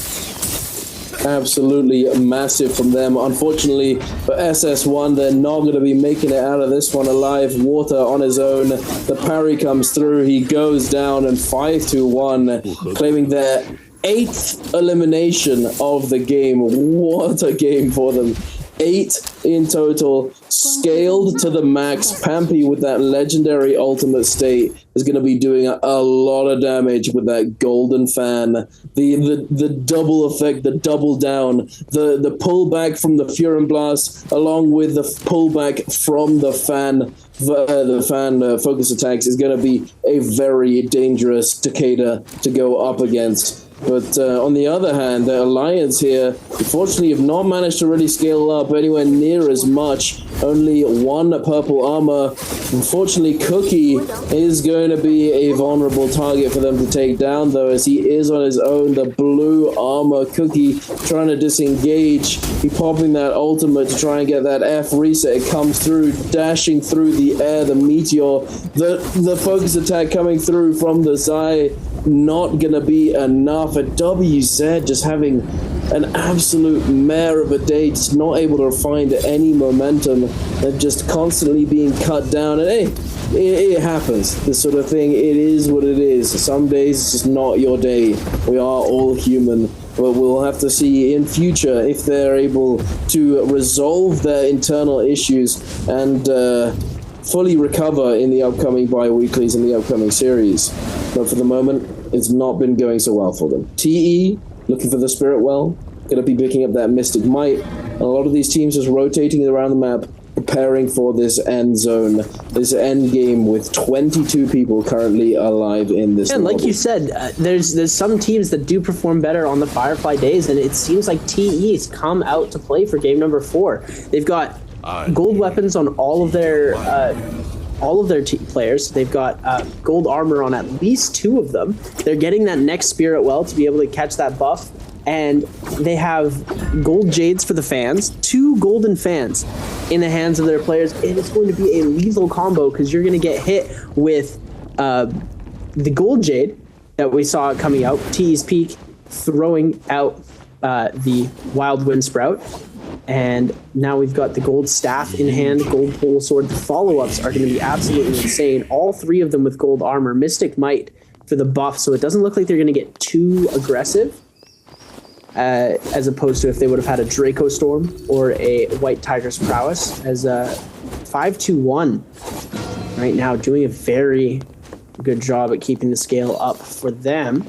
We're going to see they are going to run into ASE, and ASE, I want to see ASE go to the end game here. And it looks like Alliance trying to get the elimination onto OUG, and they are going to take them out as TE trying to steal the kill from under them, but Alliance able to secure that without too many resources lost. They're going to back off here, reset, regroup, and reassess the situation. TE is, look at how stacked they are. Oh my goodness. This is going to be a scary comp to come against, especially with gold Monk, gold Kylan, and you've got gold armor on their healer. It's going to be very difficult to try and take this team down.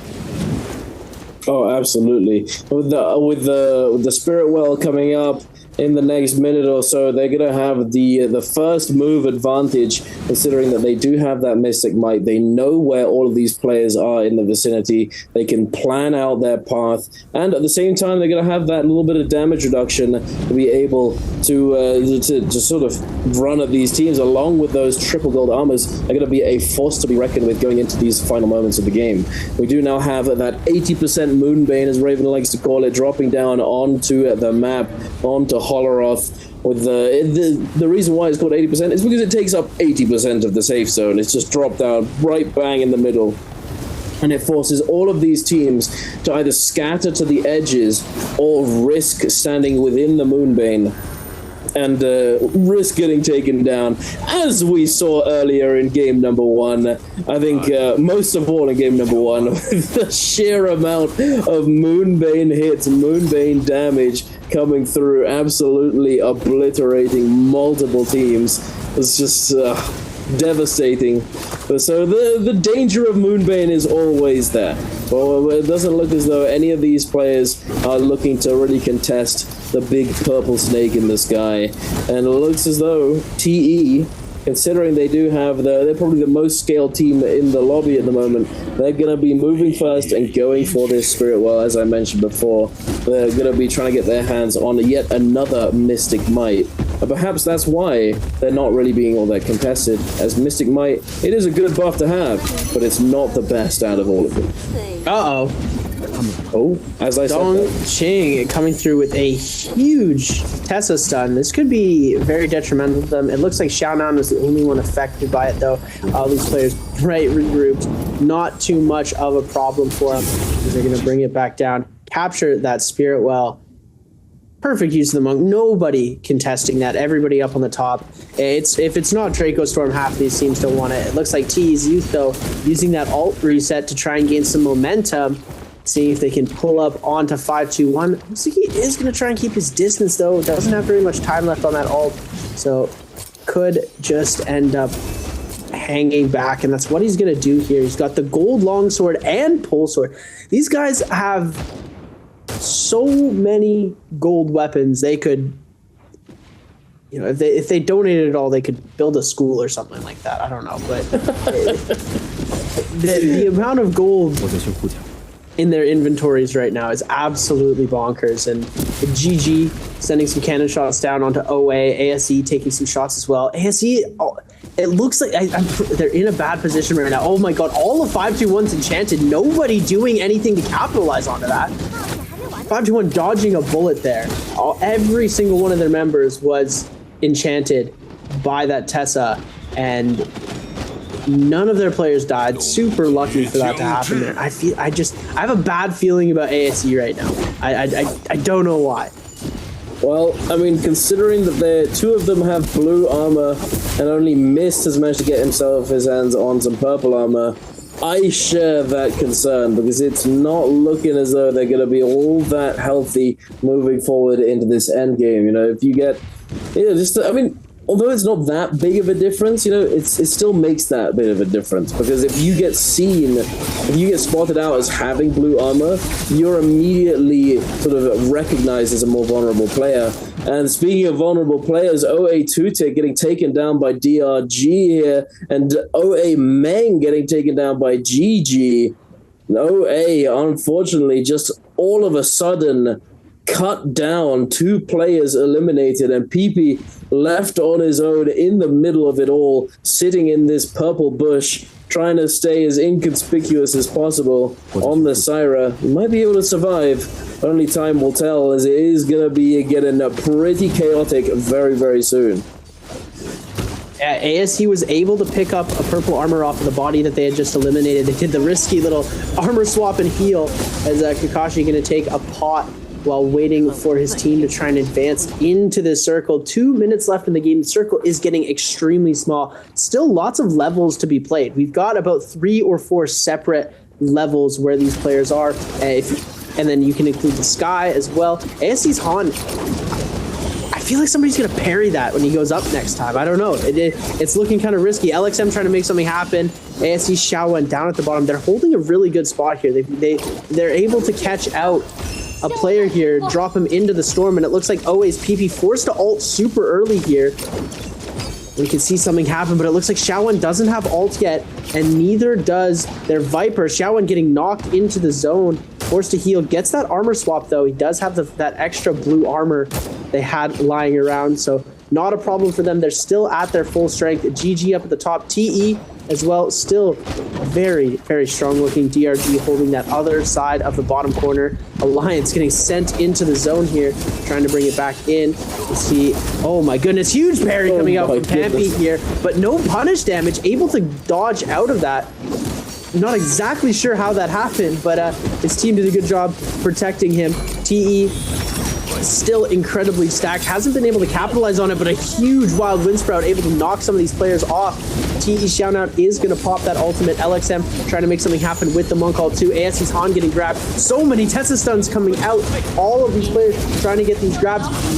Wuchen ports coming through. ASE's missing a huge ult, but it gets canceled by NY7. What a play by the Monk NY7 here. Everybody coming so close together. The Sirens bouncing a double slam. Xiaonan getting a double kill, double slam. LXM getting a double kill, double slam. The Monks are going crazy. The Sirens are going crazy. 330's alive. Ivan's alive. Everybody is starting to collapse.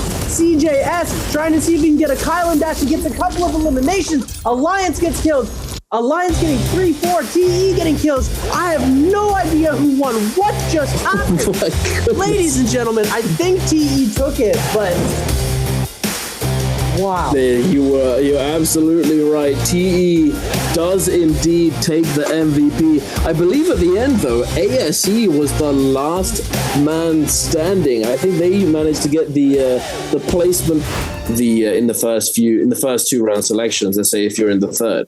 So it's definitely a very dynamic kind of decision because it's dependent on so many different variables. But at the end of the day, it's sometimes you just don't have a choice. Sometimes you have to spend. Sometimes you get lucky and you don't really have to spend as much. But speaking of luck, LXM not in the luckiest position here. Caught out in the open, up against the Justina ult and getting bonked to the ground. Yeah, Bada Zem doing a beautiful job at picking up that first elimination. for his team, getting those Fireflies, using that Justina ultimate, canceling as well. They have still 30% rage on him, which is going to make it so he gets his ultimate back a lot faster. As we're taking a look at OA's 2-tick. Ultimate available, but they're going to want to scale a little bit more before popping it. You do gain an extra Fury Slash for the stages when you go up. Revenge almost getting caught there, missing all the dashes, but the kill is still going to connect.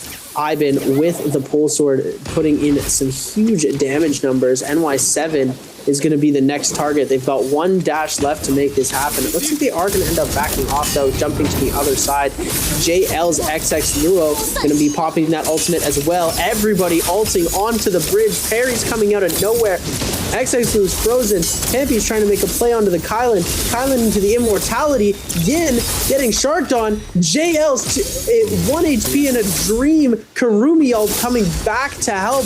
I've been trying to secure the elimination. One Fang trying to hold almost with that ultimate in time, but one XX10 very close to death, getting a little bit of heals from their ultimate.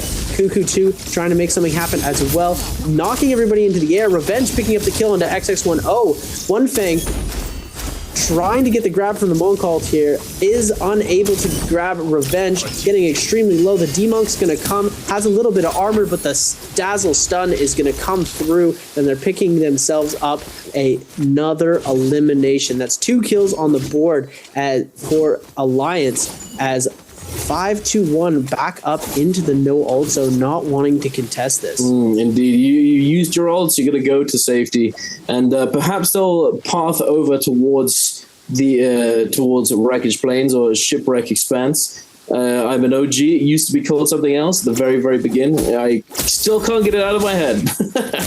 But there we have it. They might be heading on over there to try and pick up some more Fireflies and keep the ball rolling.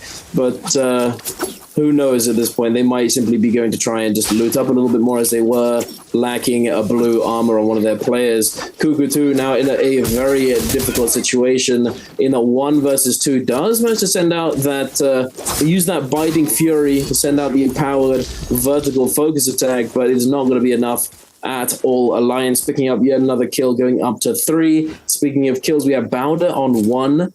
Alliance on 3, of course. SS1 on 3. VN5T1 on 1. OUG on 2. 5T1 actually in a very decent spot.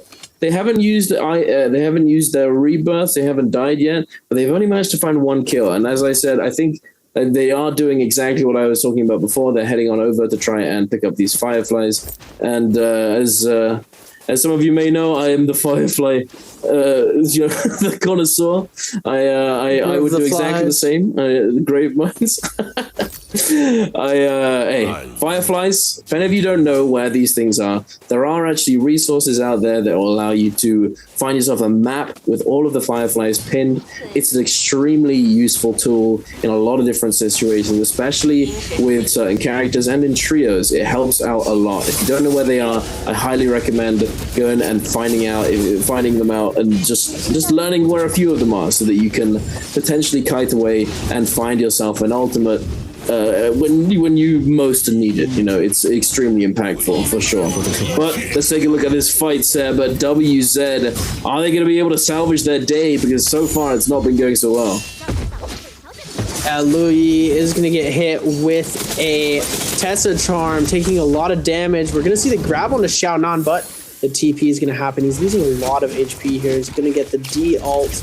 They are pretty scaled weapon-wise, but it looks like we're going to see the no ult zone get popped, and they're going to just back out of here. They burned all of the ultimates. They still have TE's peak. They've got his ultimate ready just in case they need that Tessa Charm to pop in. Cookie, ultimate available. They have Xiaoyu with the Karumi in the back end. If they can take this fight outside of the no ult zone, this could slide in their favor, but Peak and the rest of TE doing a very good job at keeping them far away unless they're fighting inside that no ult zone. They're not going to force the fight unless it's inside that zone. So good job from TE to be able to, have that discipline to not just run out and chase and get messed up by the Kylan ults. And it looks like ASE and OUG going out in the storm. we're going to see oh my goodness. all of these players getting melted so fast. Baby Yu still has ultimate available. Xiaowen is going to go down to the zone. Miss trying to make something happen. Baby Yu getting brought dangerously low. Kylan versus Kylan dashing at each other. We're going to see them both go into this Immortal. Missed outside of the ult first, and it looks like Miss might actually go down here. Baby Yu with one dash left. Miss is the dash. Oh, wait a minute. Oh my goodness. Oh my goodness indeed. That was spicy. Those of you who don't know, Kylan V2, you can actually grapple cancel the dash. There's actually some spicy combos you can do with this ultimate that, you know, at the end of the day, not many people know. But I think that's probably because you didn't really need to know, because this character in the past when he was played he's strong enough that you didn't even need to min-max this. But it is a min-max that if you do play Kylan, you might be worth trying out. And there's definitely a couple combos out there that you can essentially, what I'm trying to tell you is that there is a Kylan TOD. You just need to figure out how to do it. And it's not easy, but it is possible.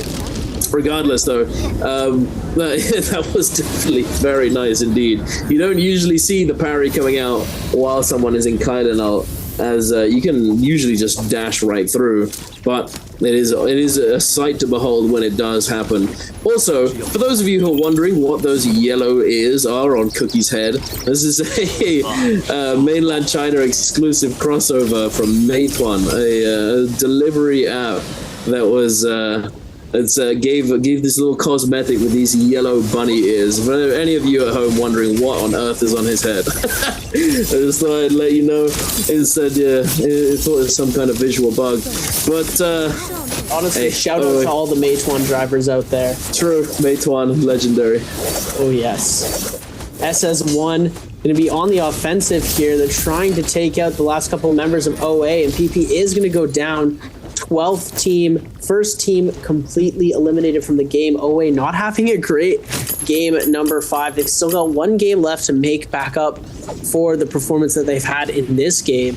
And SS1 not very scaled. They're still looking for armor for X1, and it looks like everybody else going to be going for these Realm Yangs and the Spirit Wells. We're going to take things off. Everybody going through. GG actually ends up making it in here. GG versus DRG. This is going to be a fun one to watch. We've got the Zai comp mirrored. Zai, Matari, and Syra. Mirror comps, DRG and GG. These are two teams that haven't really changed too much ever since they've joined the league. WX98 used to be a J team, but that's about it here. We're going to see Dongqing trying to make a play onto CJS. CJS jumping through for his second Meteor, able to bring that through. He has one Meteor left, ready to send it. Tries to get the pick onto WX98. Isn't going to happen here. CJS almost back to full HP, as well as WX98. Gets the uppercut, brings it around, finishes the elimination there. The stun's going to happen. Dongqing getting extremely low. Meteor going to come out from him as they're going to try and go for the target. Burn damage coming through onto CJS. Dongqing able to get tracked in the air. Gets eliminated. 3v1. Kakaishi goes down to the engraving as we're going to flip over to Sleepy T. Sleepy T trying to make something happen with the Monk ult, but it looks like this was not his game.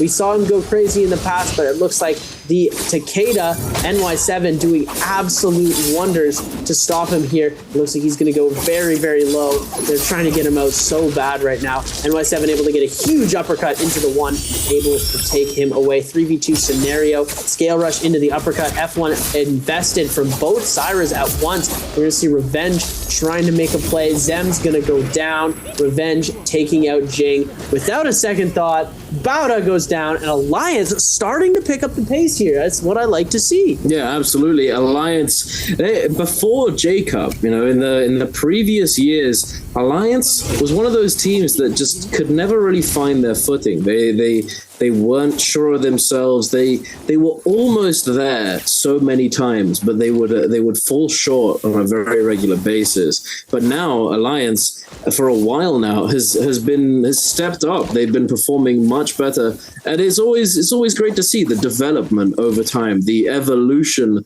of teams, just like progressive.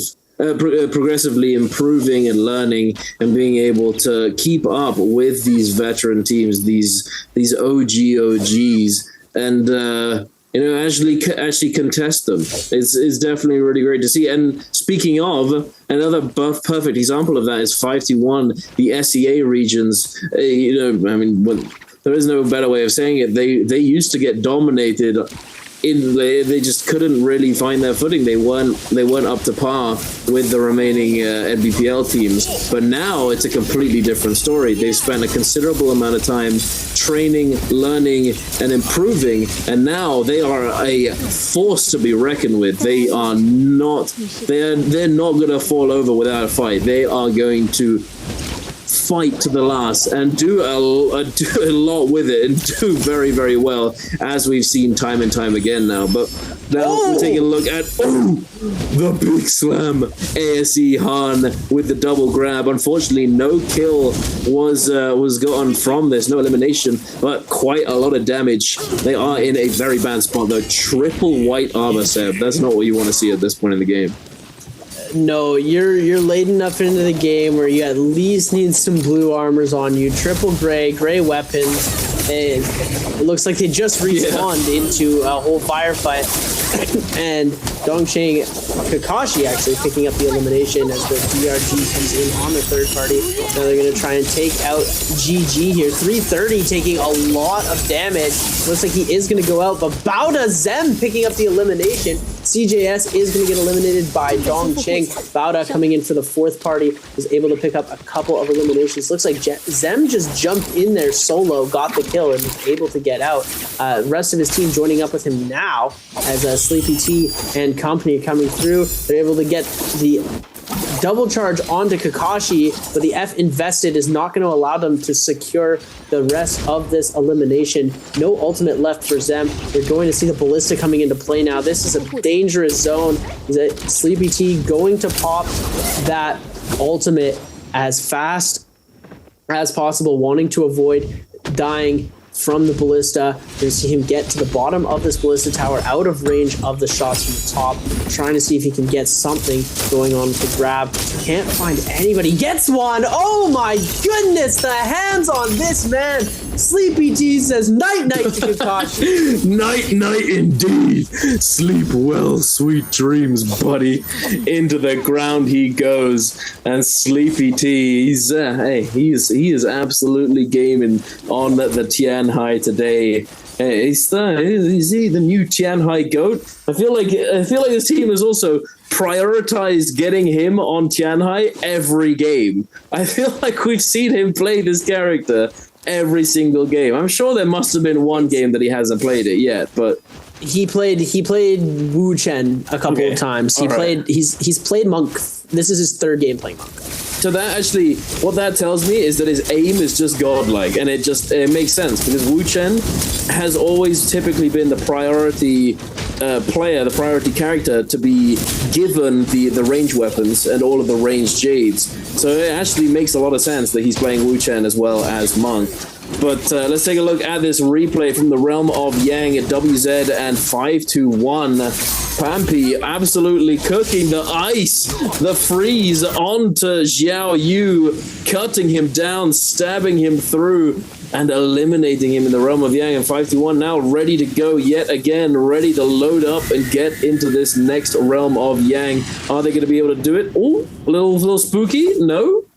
A little bit too spooky. They don't want to risk it. It's a good game.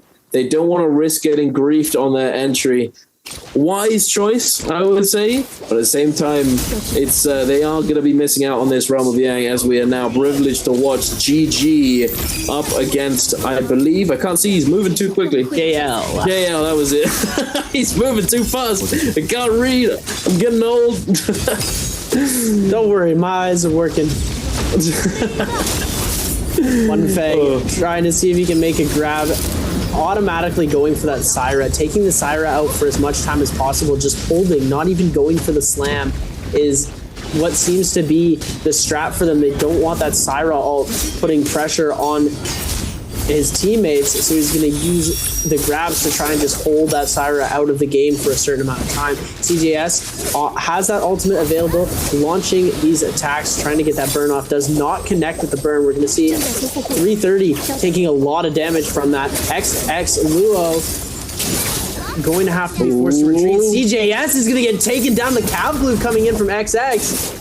CF ability coming through. Cav Blue coming in. LXM taking a lot of damage, but XX Luo getting very, very dangerously low. We're seeing the Pole Sword Scale Rush chase coming through from LXM. The kiting out and trying to go for the heal here. LXM going for the focus slide into the Pole Sword, is able to get himself an elimination here. I believe it's a 2v2 scenario now.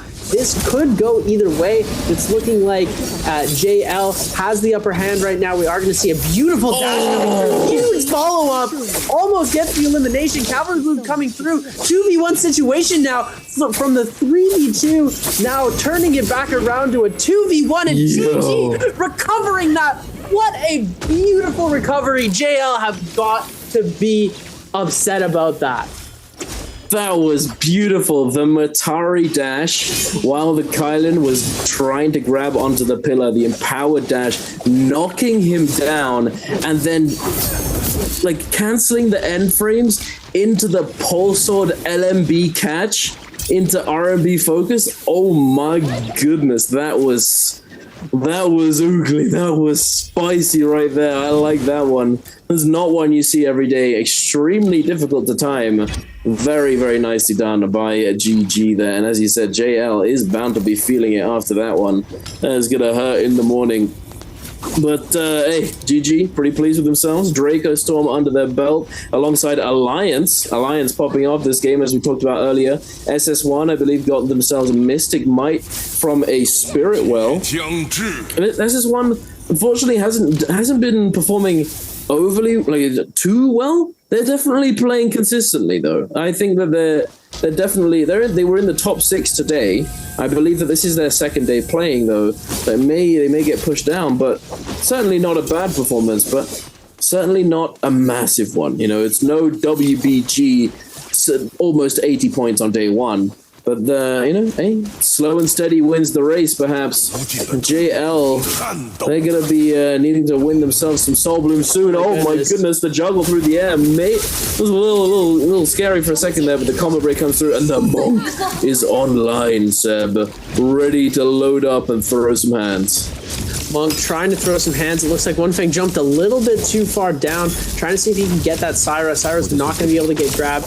One Fang taking a lot of damage. SS is going to be taking to the skies. OUG doing a very good job of dealing with One Fang right now. They've got him down to half HP. He's getting extremely low now. This is cause for panic. No grabs available. He's not able. He picks up the grab, though. He does get the slam. At the very end, he's forced to de-ult into the Karumi ultimate. He is able to get a little bit of health back. Baby U fighting against Cuckoo 2, trying to get carried down the mountain. Baby U bringing up that Cav Bloom, as we're going to see it come through. Cuckoo 2 now getting hit with the 1-2-3, but we are going to see that teleport come through from the Karumi F ability. One Fang going to get sliced up right here, brought back around. One Fang, 1 HP and a dream. He is going to go down. SS picking up that elimination. Cuckoo 2 and XX Lu last targets there, and it's just one hit after another. One dodge. Oh my goodness! You, what an incredible elimination! Oh, the Kylan parry, because the punish is just so cool. And wow. 2 in 1 game? 2 in 1 game. You know what's even more surprising than that? It took you 5 games to say Oogly. No, I didn't. I just said it before game 1, bro. Oh, I was like, damn, is that the first time he said oogly? The first oogly of the day? Nah, we're oogling at the beginning. He's been oogling since before time. I was bored oogling. I don't know what that's supposed to mean, but whatever. Regardless, we're heading over to the Realm of Yang. Alliance and OUG's replay. NY7 getting juggled down, losing all of that armor, holding off on pulling the trigger on the ultimate. And I believe that this is seemingly the popular line here, right? The Syras go first, and then once the Syra's ultimate is about to run out, once you've got about 5 seconds left on it, then the Takeda starts to look to pop that ultimate and pull the trigger and try and take advantage of any of the weaker targets, the sort of the lower HP enemy players that have had their HP taken down by said Syra ultimate. NY7 trying to chase them down, having used all of those Furin blasts with that purple state ultimate, but hey, it was just slow and steady. Fundamentals taking them down, nothing too crazy, but still a very good performance coming out from Alliance. NY7 with that golden ultimate now fully scaled to the max, very willing and very happy to contest themselves this Spirit Well, as it does indeed have Draco Storm attached to it. Alliance Umar getting a little bit of damage, getting kicked in the shins by that focus slide, but quickly jumping up into the air with that sand, the sand ball. I can't remember exactly what it's called. It's does anyone know what Tumult's F is actually called? It's something Zephyr Wisp. That was it. I knew it. I knew I'd read it once. Zephyr Wisp going up into the air. NY7 jumping back in, trying to hold his ground, but it's not easy at all. Look at how many players have all of a sudden appeared, coming out of the woodwork, all the Syras, the beams, the bzzz, coming in, and GG looking very strong with double gold armor on this Zai, Matari, and Syra composition. Look at the with the Forbidden Idol pop. Oh my god, cutting right through it. This is spicy. This is a crazy no ult zone Spirit Well combo landing, because like you take one wrong step, you get knocked back by the wrong Syra ult, you're losing the whole position for your entire team. Faria Mech gonna be jumping in there. SS1's Juan gonna be taking to the skies, waiting for all of the chaos to die down for a little bit. We've got the Faria Mech jumping in. Pampy running around with the Faria Mech. Ivan looks like 521 have actually been able to hold on to this pretty well here. We see 521 does have his ultimate. Ivan does have that Syra ult just in case. GG's going to be bringing their way back into this game and trying to hold on to the Spirit Well. Looks like we have seen the sphere dropping, so the ranged attacks are going to start flying in from everywhere.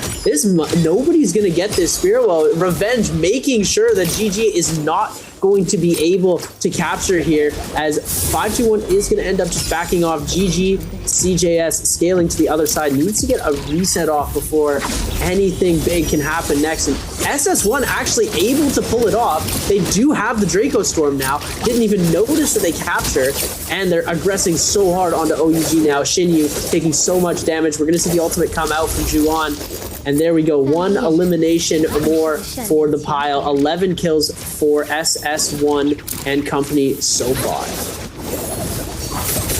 Indeed, Juan jumping in, trying to get as much value as possible with this ultimate. The second ultimate down, having had it refreshed from the Spirit Well. Juan, he's just a lawnmower right now. Look at that rage regen as well. His ult is about to end, and he's got 60% ready to go, and he's going to be quickly charging up his third. Oh no! Wait a minute! Oh no! Oh my goodness! Green is bad. What are you happening? No way! No way! Too greedy. Oh my god! Greed is bad. Oh no! SS1 with the Draco Storm, the fumble. They had it, and two of them go down to the Moonbane. Is this gonna be salvageable? There is no shot, right? That is a lot of purple on the screen right now. Juan, maybe? Are they gonna let him res?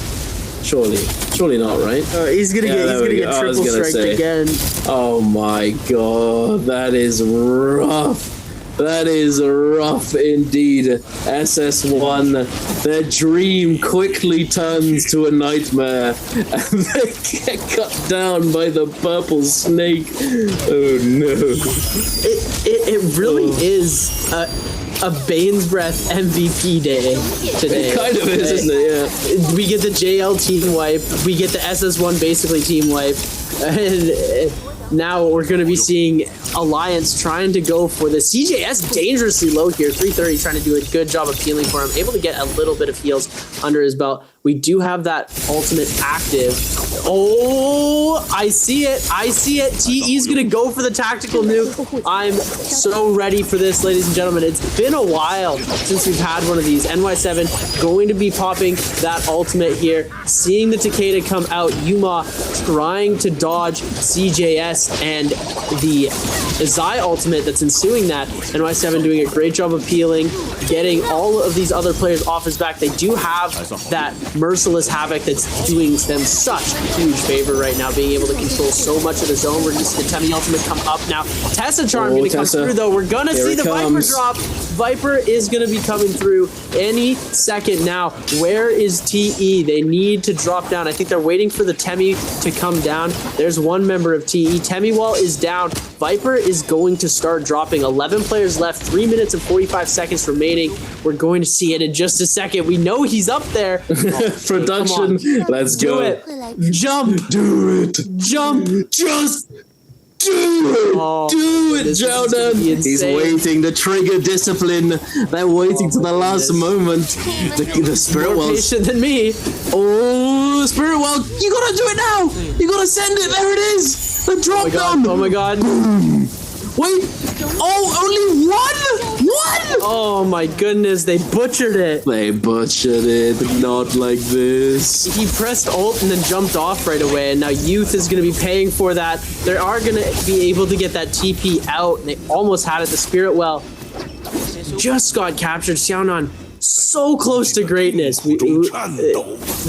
The observers knew what we wanted to see. But we see him at the top. His Viper ult's ready. Youth ends up going down. Alliance picking up their 14th elimination in game number 5. They're doing a phenomenal job right now. GG has 3 members left. DRG with 1. SS1 with 1 member left. TE has 2 members left. And they just sold the victory of a lifetime. I'm so unfortunate to say the least. But hey, Alliance, they are very happy with themselves coming away with that Draco. Double gold armor. Look at you, Ma. He's got a fat stack in his wallet. Shame he can't spend it. 100,000 Darktide coins.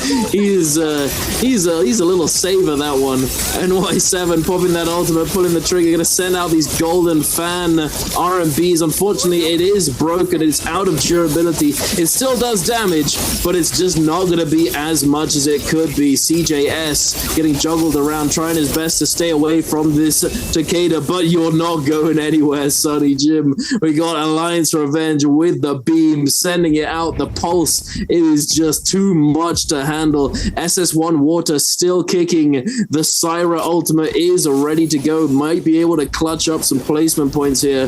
We'll have to wait and see. This is looking pretty dire for everyone except for Alliance.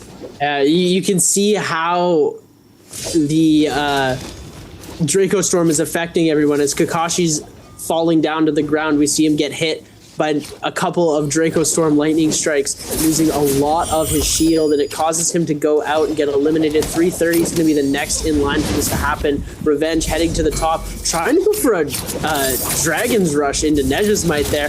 We're not going to be able to see that connect through, though an aerial Nejasmite would have been absolutely insane. Yuma picking up the elimination. 5 players left remain. SS1 with 1 player remaining, and TE with 1 player remaining. We do have that Viper ultimate available. I want to see if he's able to get his redemption, but it looks like he might not have it. We're going to see the F3 get released. Viper ultimate is going to be coming out now. This is going to be crazy here. Is going to be able to get all 3, but the Temi Wisp is going to come in and save. Beautiful peel. Textbook peel. Oh, huge parry coming in. Furen knocking by. Oh my goodness. Walter, where are you? Help him out, bro. No way. No way. Watch Water outlive. Oh, Revenge has Cyril. That's the only problem I see here. Water needs to pop Cyril. Oh, Revenge is getting down to 1 HP. We're going to see the Cyril ult get popped. Water backing up as far as possible, trying to take out everybody as fast as possible. And he gets the draw. Honestly, good for him. Yeah. Absolutely. That is quite sad for Alliance, I have to say. I feel like perhaps it would have been the better option to try and focus down the Syra going into those final moments, as it was going to end up matching their Syra's ultimate. And hey, they had 20 kills. 20 kills. And they don't get the multiplier. The multiplier would have been on that western side. OA, 2-tick, TE, SS1, everybody in this one gold zone area. This skirmish is about to get spicy. Grab your milk, ladies and gentlemen. This one could get extremely hot, because we're going to be flipping over already. ASE going to be fighting against JL. Han bringing out the Meteor F2 right away. We're going to see him try and bring that pole sword swipe up. Does not connect on it. Almost hits One Fang there. The double comes through. Tries to go for the parry. We are going to see the stone form come through. Absolute crazy damage coming through. Oh my goodness. Han with the pole sword right now is going absolutely insane. Stone form locking for his whole team. And we're going to see 2 players here. F available. Oh, big parry coming through. Han now on the back foot of this fight. We're going to see him bring in that burn damage. One Fang now getting hit with that burn tick.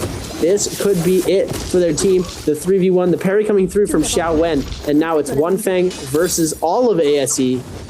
As One Fang falls. Flipping over now to OA and SS. Indeed, that was beautifully done by ASE Han. If you could see, he was turning that focus attack, the horizontal focus from the pulse sword, continuously doing so well to keep the attention of that player and to keep him away and to just constantly keep him guessing as to what is gonna happen next, whether or not he was gonna throw it. Forced out multiple parries, but then eventually he had enough and hit him with the jump parry. If someone's doing that to you over and over again and you're close range, go for the jump parry, because you get like vacuumed in to the pulse sword focus attack, and it will actually allow you to parry the focus attack. But here we are moving on to OUG, and ASE scrapping it out, missed in that Syra ultimate, trying to stagger down this Kylan, and actually managing to do so. Baby Yu getting cut down now, the immortality ending, Jin Yu getting juggled as well off of that parry, and ASE popping off so early into our 6th game of the day. 6 kills under their belt already. DRG on 3, OA on 3, TE on 1 so far. I'm taking a look now at WZ on this composition that is rather unusual with the Kylin, Syra, and Feria. It looks as though they did manage to do something there. I think they did pick up a kill, but having utilized that ultimate on the Feria, they're lacking that defensive cooldown that might spell disaster if they get caught in a bad spot. But I don't believe that they are willing to stick around and inside this Moonbane.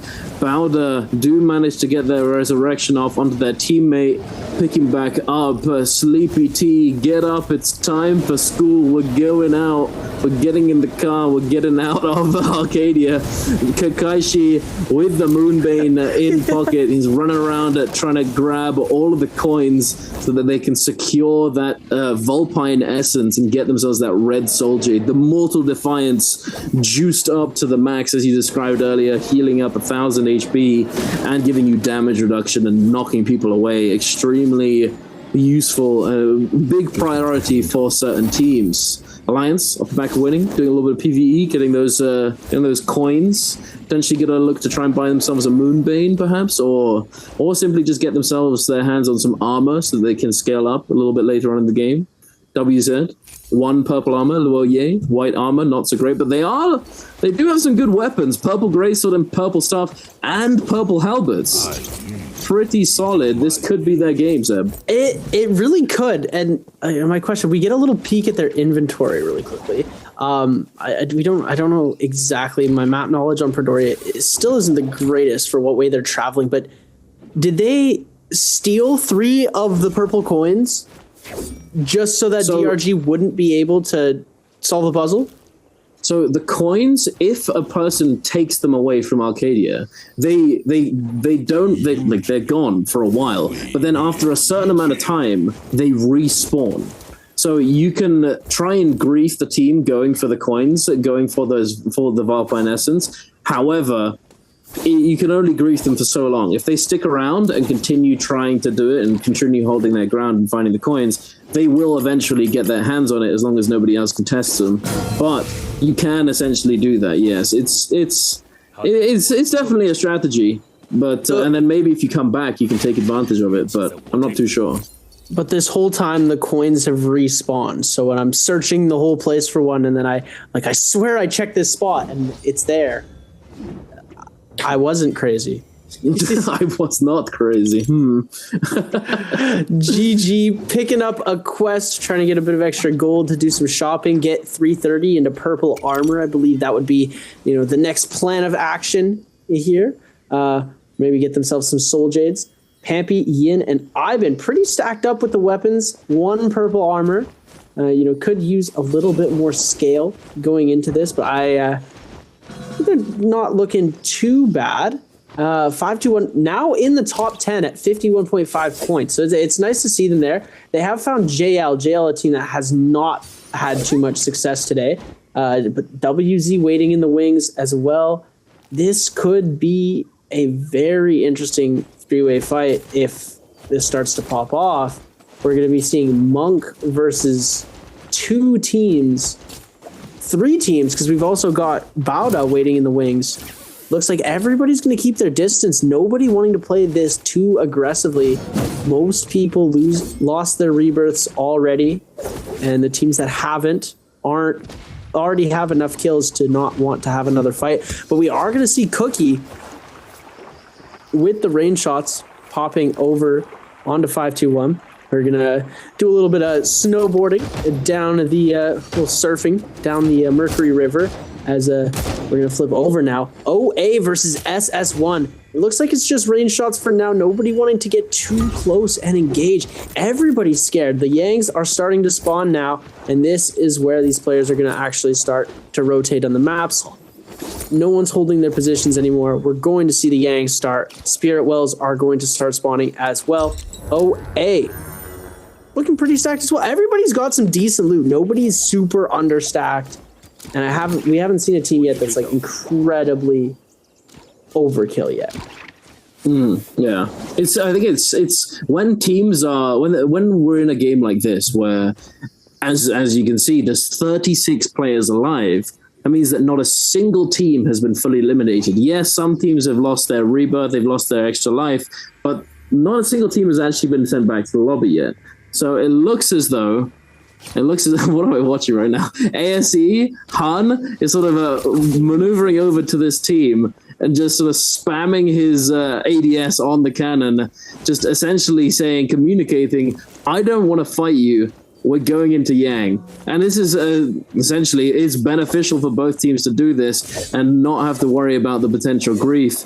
But Pampy heading over, they're just going to position up, chill out, no real to contest, little handshake as both teams definitely want to be going into Yang. No, there aren't that many Viper comps here. There aren't many grief enjoyers at this point. There's no point in going for this. Every single team wants to scale up as best they can and survive until the end game. And that's very telling considering that not a single team has run it back and been fully eliminated from the lobby. But we're going into this run with Yang now. Here we are. DRG versus GG. GG looking a little bit more scaled up. But will that be enough to take down DRG?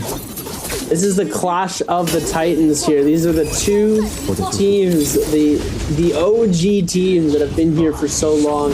I love watching them fight. The competitive energy between the 2 of them is just absolutely insane. We're going to see LXM missing the first 2 grabs.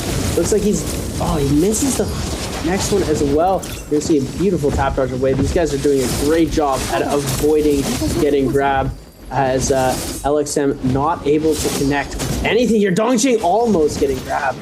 It looks like WX98, the new target here, unable to connect with anything, and the D-ult is going to happen. No value off of that Monk ult except for Peel. We're going to see parries coming through now, Clank and Stone form. LXM trying to hold off. Dongqing very low in HP actually, so we're going to see him try and make something happen. The Cavalry Bloom coming up from WX98, staff overhead. from 330, trying to make something happen. CJS in a 2v3. The 1v3, they're all super low. It could happen, but the pistol shots are not going to allow that. DRG takes it this time. GG took it last time, and they're going to be getting themselves a nice gold spear.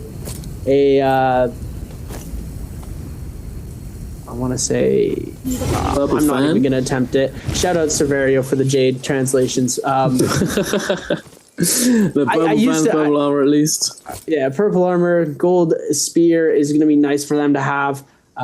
Purple ranged Soul Jade, ASE as well, winning their Realm of Yang. 9 eliminations for ASE right now. It's a really good start going into this because they can take a good couple of fights right now. They've got 2 minutes and 30 seconds to get as many eliminations as they can, and we're going to see them try and get aggressive here. While GG and OUG both on that Yang depletion, and what is our other team that we're going to see on depletion? Could be our bottom team here, so that's going to be WZ. It looks like Baby U going to be getting brought extremely low here. Now, trying to see if he can get the grab, gets the first one. Trying to go for the second here. Are just going to go for the single grab and hold for as long as possible to take as much time away from that Syra ult as they can. Not able to get a second grab, though. Trying to see if they can get Baby U. Gets Baby U. What a beautiful grab. Ladies and gentlemen, the punch coming through. Seeing if they can go for the re-grab there. Almost gets the re-grab. Shin Yu. Oh, but the ult goes down. Shin Yu does get re-grabbed here. The greatsword going to come into play. We're going to see Baby U getting absolutely blitzed down of HP as we now see Soul J's coming into play. GG's LXM losing greatsword, and now TE coming in on to the third party here. Oh my LXM, goodness, the third party is massive.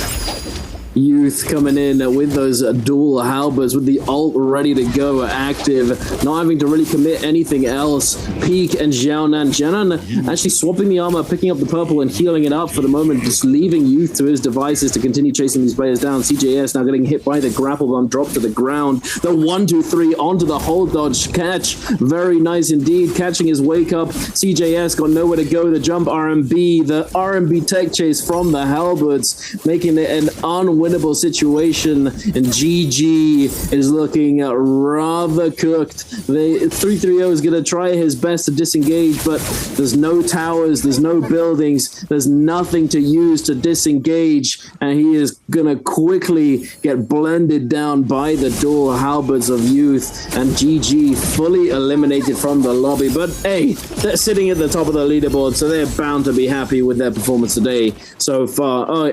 So far this is the last game. Bowder heading over here to this fight. We have Sleepy T with the Wu Chen ult ready to go. The stuns coming through. XEM quickly going for a reset, coming in with that F3 to finish off Dongxing. Dongxing going down, but he did have that red buff, so the Vermilion Bird's Might is going to bring him back to life. He is not down for the count just yet. WZ, though, in a very dire position. Xiao Yu desperately trying to disengage. The fan mobility, the scale rush coming through. He's able to zip and zap all over the place. Cookie separated from his team, just barely able to get that ultimate online. He's got so little HP that immortality is going to be running out very, very soon. There he is. He does get that heal off. He's able to go back out of that immortality form. He's going to be able to keep his ult up for a little bit longer, but instead cancels it so that he can get that movement, as Kylin grapple movement is not the best. It's not the worst, but it's certainly not the best. Cookie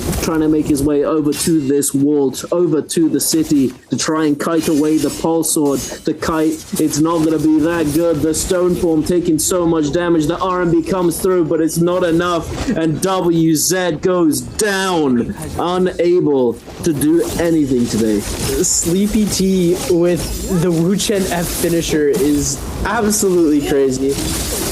Taking a look at this Realm of Yang fight, WZ did end up losing. They did get soul blooms though. They were fine, and Bauda came in on the third party and ended up cooking them. Cookie trying to make something happen, and looks like he's just getting absolutely blitzed down by his opponents. Yuma doing a very good job of keeping him in check. Cookie trying to send some range shots off onto NY7. We've got Luo Yi in the mech. trying to make peel for his teammates, but it looks like the parry's just going to come through on a cookie. The Cav Bloom into the silence. It just absolutely insane. The double stone form, but the amount of damage that goes through is just, oh my goodness, so crazy. And speaking of, we said earlier in the night we don't see Starfall in competitive. The UMod's got Starfall on him right now. NY7 with Varja's grip. There you go. Take him away. I can't do the rest. But yeah, it looks as though they might be getting that free Yang Alliance seemingly going uncontested. At least for the moment, we might see a team jumping at the last second. And jumping into the last second certainly is a viable strategy so that the fight will last until later on. And again, the buff, if you win, will last until later on. Definitely an optimal choice if you can make it happen. Speaking of optimal, SS1 able to take down TE's peak at that Yang entrance, not able to stand tall, eliminated, and it looks as though we do have the contest from ASE onto Alliance. ASE having done extremely well this game, as Alliance doing extremely well in the previous game. 4 eliminations only in this game, but still pretty solid nonetheless. NY7 going for that for the Tianhai ultimate, trying to find these grabs, trying to find something to jump through, doesn't find the knock-up, can't get the grab, can't get the slam. Is he going to be able to find at least something before his ultimate times out? The one grab comes through. Jiao Wen gets slammed. Is there a re-juggle? There is. He goes into the second grab, I believe, but it timed out just before it pulled him in. Jiao Wen cannot move. He's trying his best. The Zai coming in for the peel, making it a little bit easier. He's able to get out of that juggle. The combo break, essentially, he dashes away through all of these players. Missed. The engraving coming through. Revenge gets taken down. Jiao Wen is also down for the count, so 2 versus 2, but is looking up for ASE. They're stacked up, they're popping up, and there it is. ASE take down the Alliance in the realm of Yang. Comeback story, ASE there. It looked like it was all going in favor of Alliance. NY7 coming out of that ultimate, they were doing such a good job. And Han on the Zai, just what a powerhouse player right now.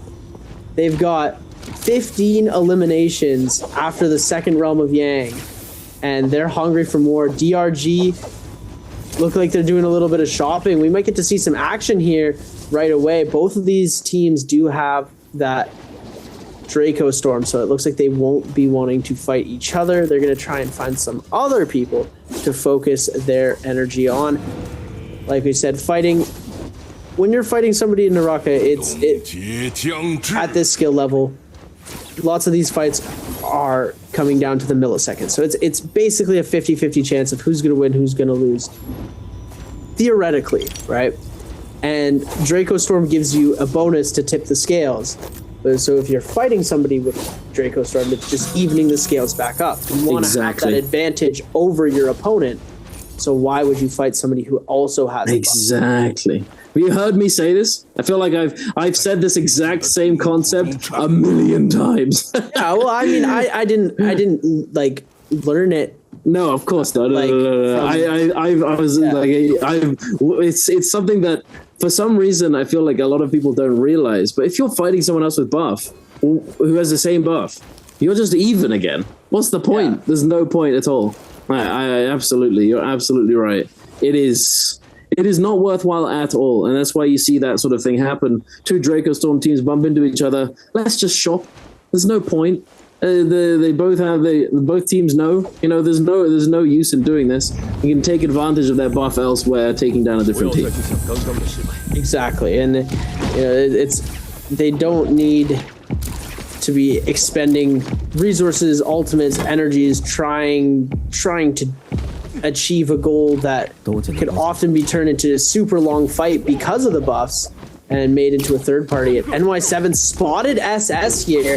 This could be a really bad spot. NY7 is losing a lot of health. He does get that zipping heal. SS is running away. This could be dangerous here. Going for this all innings for this one Soul Bloom on a zipping who's got so much sustain. Oh my goodness. Get back into the zone. This is stressing me out. Oh my God. OUG's SS just re-healing. Missing the dash is crazy. Yuma. Oh, Parry's no. going to come through. SS is going to go out. They will get the Soul Bloom, but at what cost? I guess they do have the ultimate popped right now from Revenge. The zipping ult giving them a little bit of heals. The Storm Sickness is going to set in though. One grapple left for Revenge as well. This could end badly. Yuma is going to go down here. NY7's the only one that needs to survive. He does have that monk ult, so he can't. Oh my goodness. Oh my god. How did he get grapples? Woo. He finds grapples. This guy is incredibly lucky. As it looks like NY7 was able to expend his ultimate, get himself back up to 100 HP. But oh my goodness, Baby U is back to take some revenge on Alliance Revenge. He is indeed. The revenge onto revenge. How dare you do this to my team? Oh, wait a minute.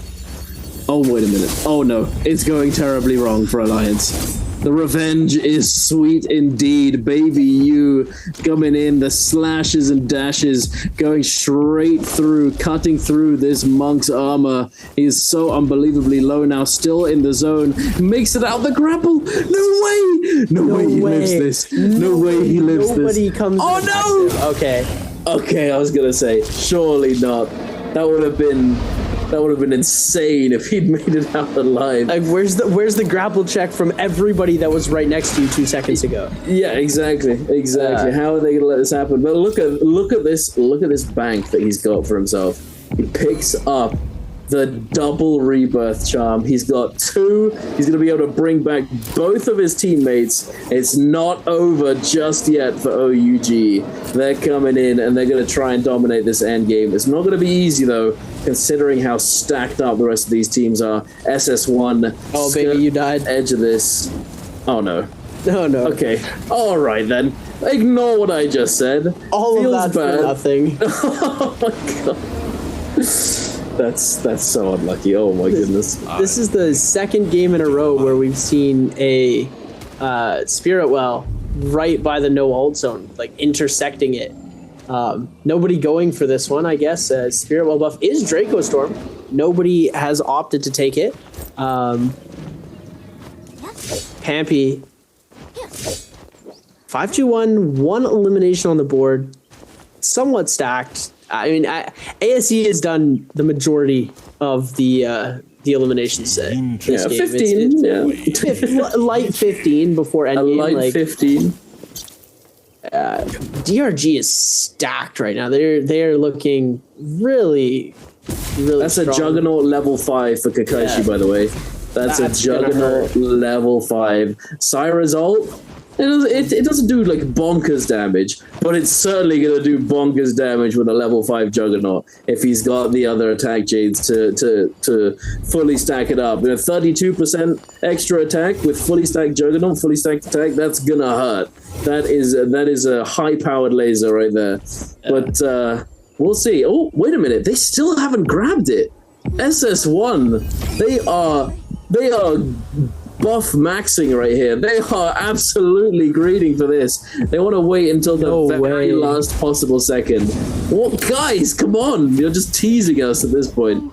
Just take it already. There we go. All right, SS1 finally taking this Draco Storm. I'm going to be heading over to where all these other players are stacked up, ready for this endgame. And SS1, they're coming in. They are going to be...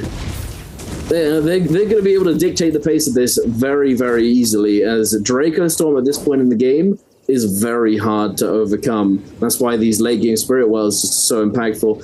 And they're probably going to be able to dominate this next upcoming Spirit Well with ease, as no one's going to be able to contest the Draco Storm. Oh, the Moonbeam! Oh my goodness, no way. Not again. Not again. Guys, come on. What did we learn? They're still in the bush. They're still in the middle of the bait in the bush. Look at that. Oh no, what? SS1 has spotted them. It's over. Wait, Bowder, if we're going down, you're going down with us. Everyone's just coming out of the woodwork, coming out of the bushes, coming out of the trees. SS1, the Draco Storm is rolling through. The thunderous roar of this buff gonna come in and absolutely dominate this lobby.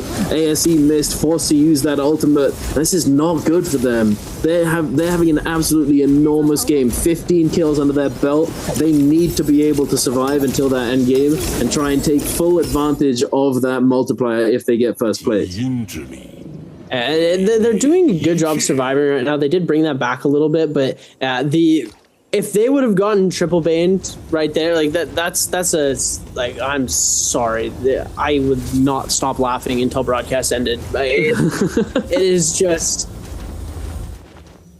Once is crazy. Twice is like, okay, something funky's going on. And 3 times we get a team wipe from a Bane. Like that's like we'd have to indict Moonbane into the Naraka Hall of Fame. It would have I think to it already happen. is, to be honest. The number of I wonder if there's a stat out there how many times Moonbane has killed people. I wonder. I want to know if there's an actual stat out there. It's definitely in the thousands. Definitely in the tens of thousands. Out of every single game ever, it's probably in the millions, but it's. I mean, in pro play. Oh, in pro play. Okay. SS1 is going to be getting this Mystic Might as well. So Bauda is going to be the team that they're aggressing on. Zem turning around with an ult of his own, trying to answer back. Doesn't have the answer for him. I think he does get the double stun, but SS1 Zuan with the Takeda, gold Takeda ultimate V3 is going to be able to clean up Jing really quickly. Sending this back around onto 521.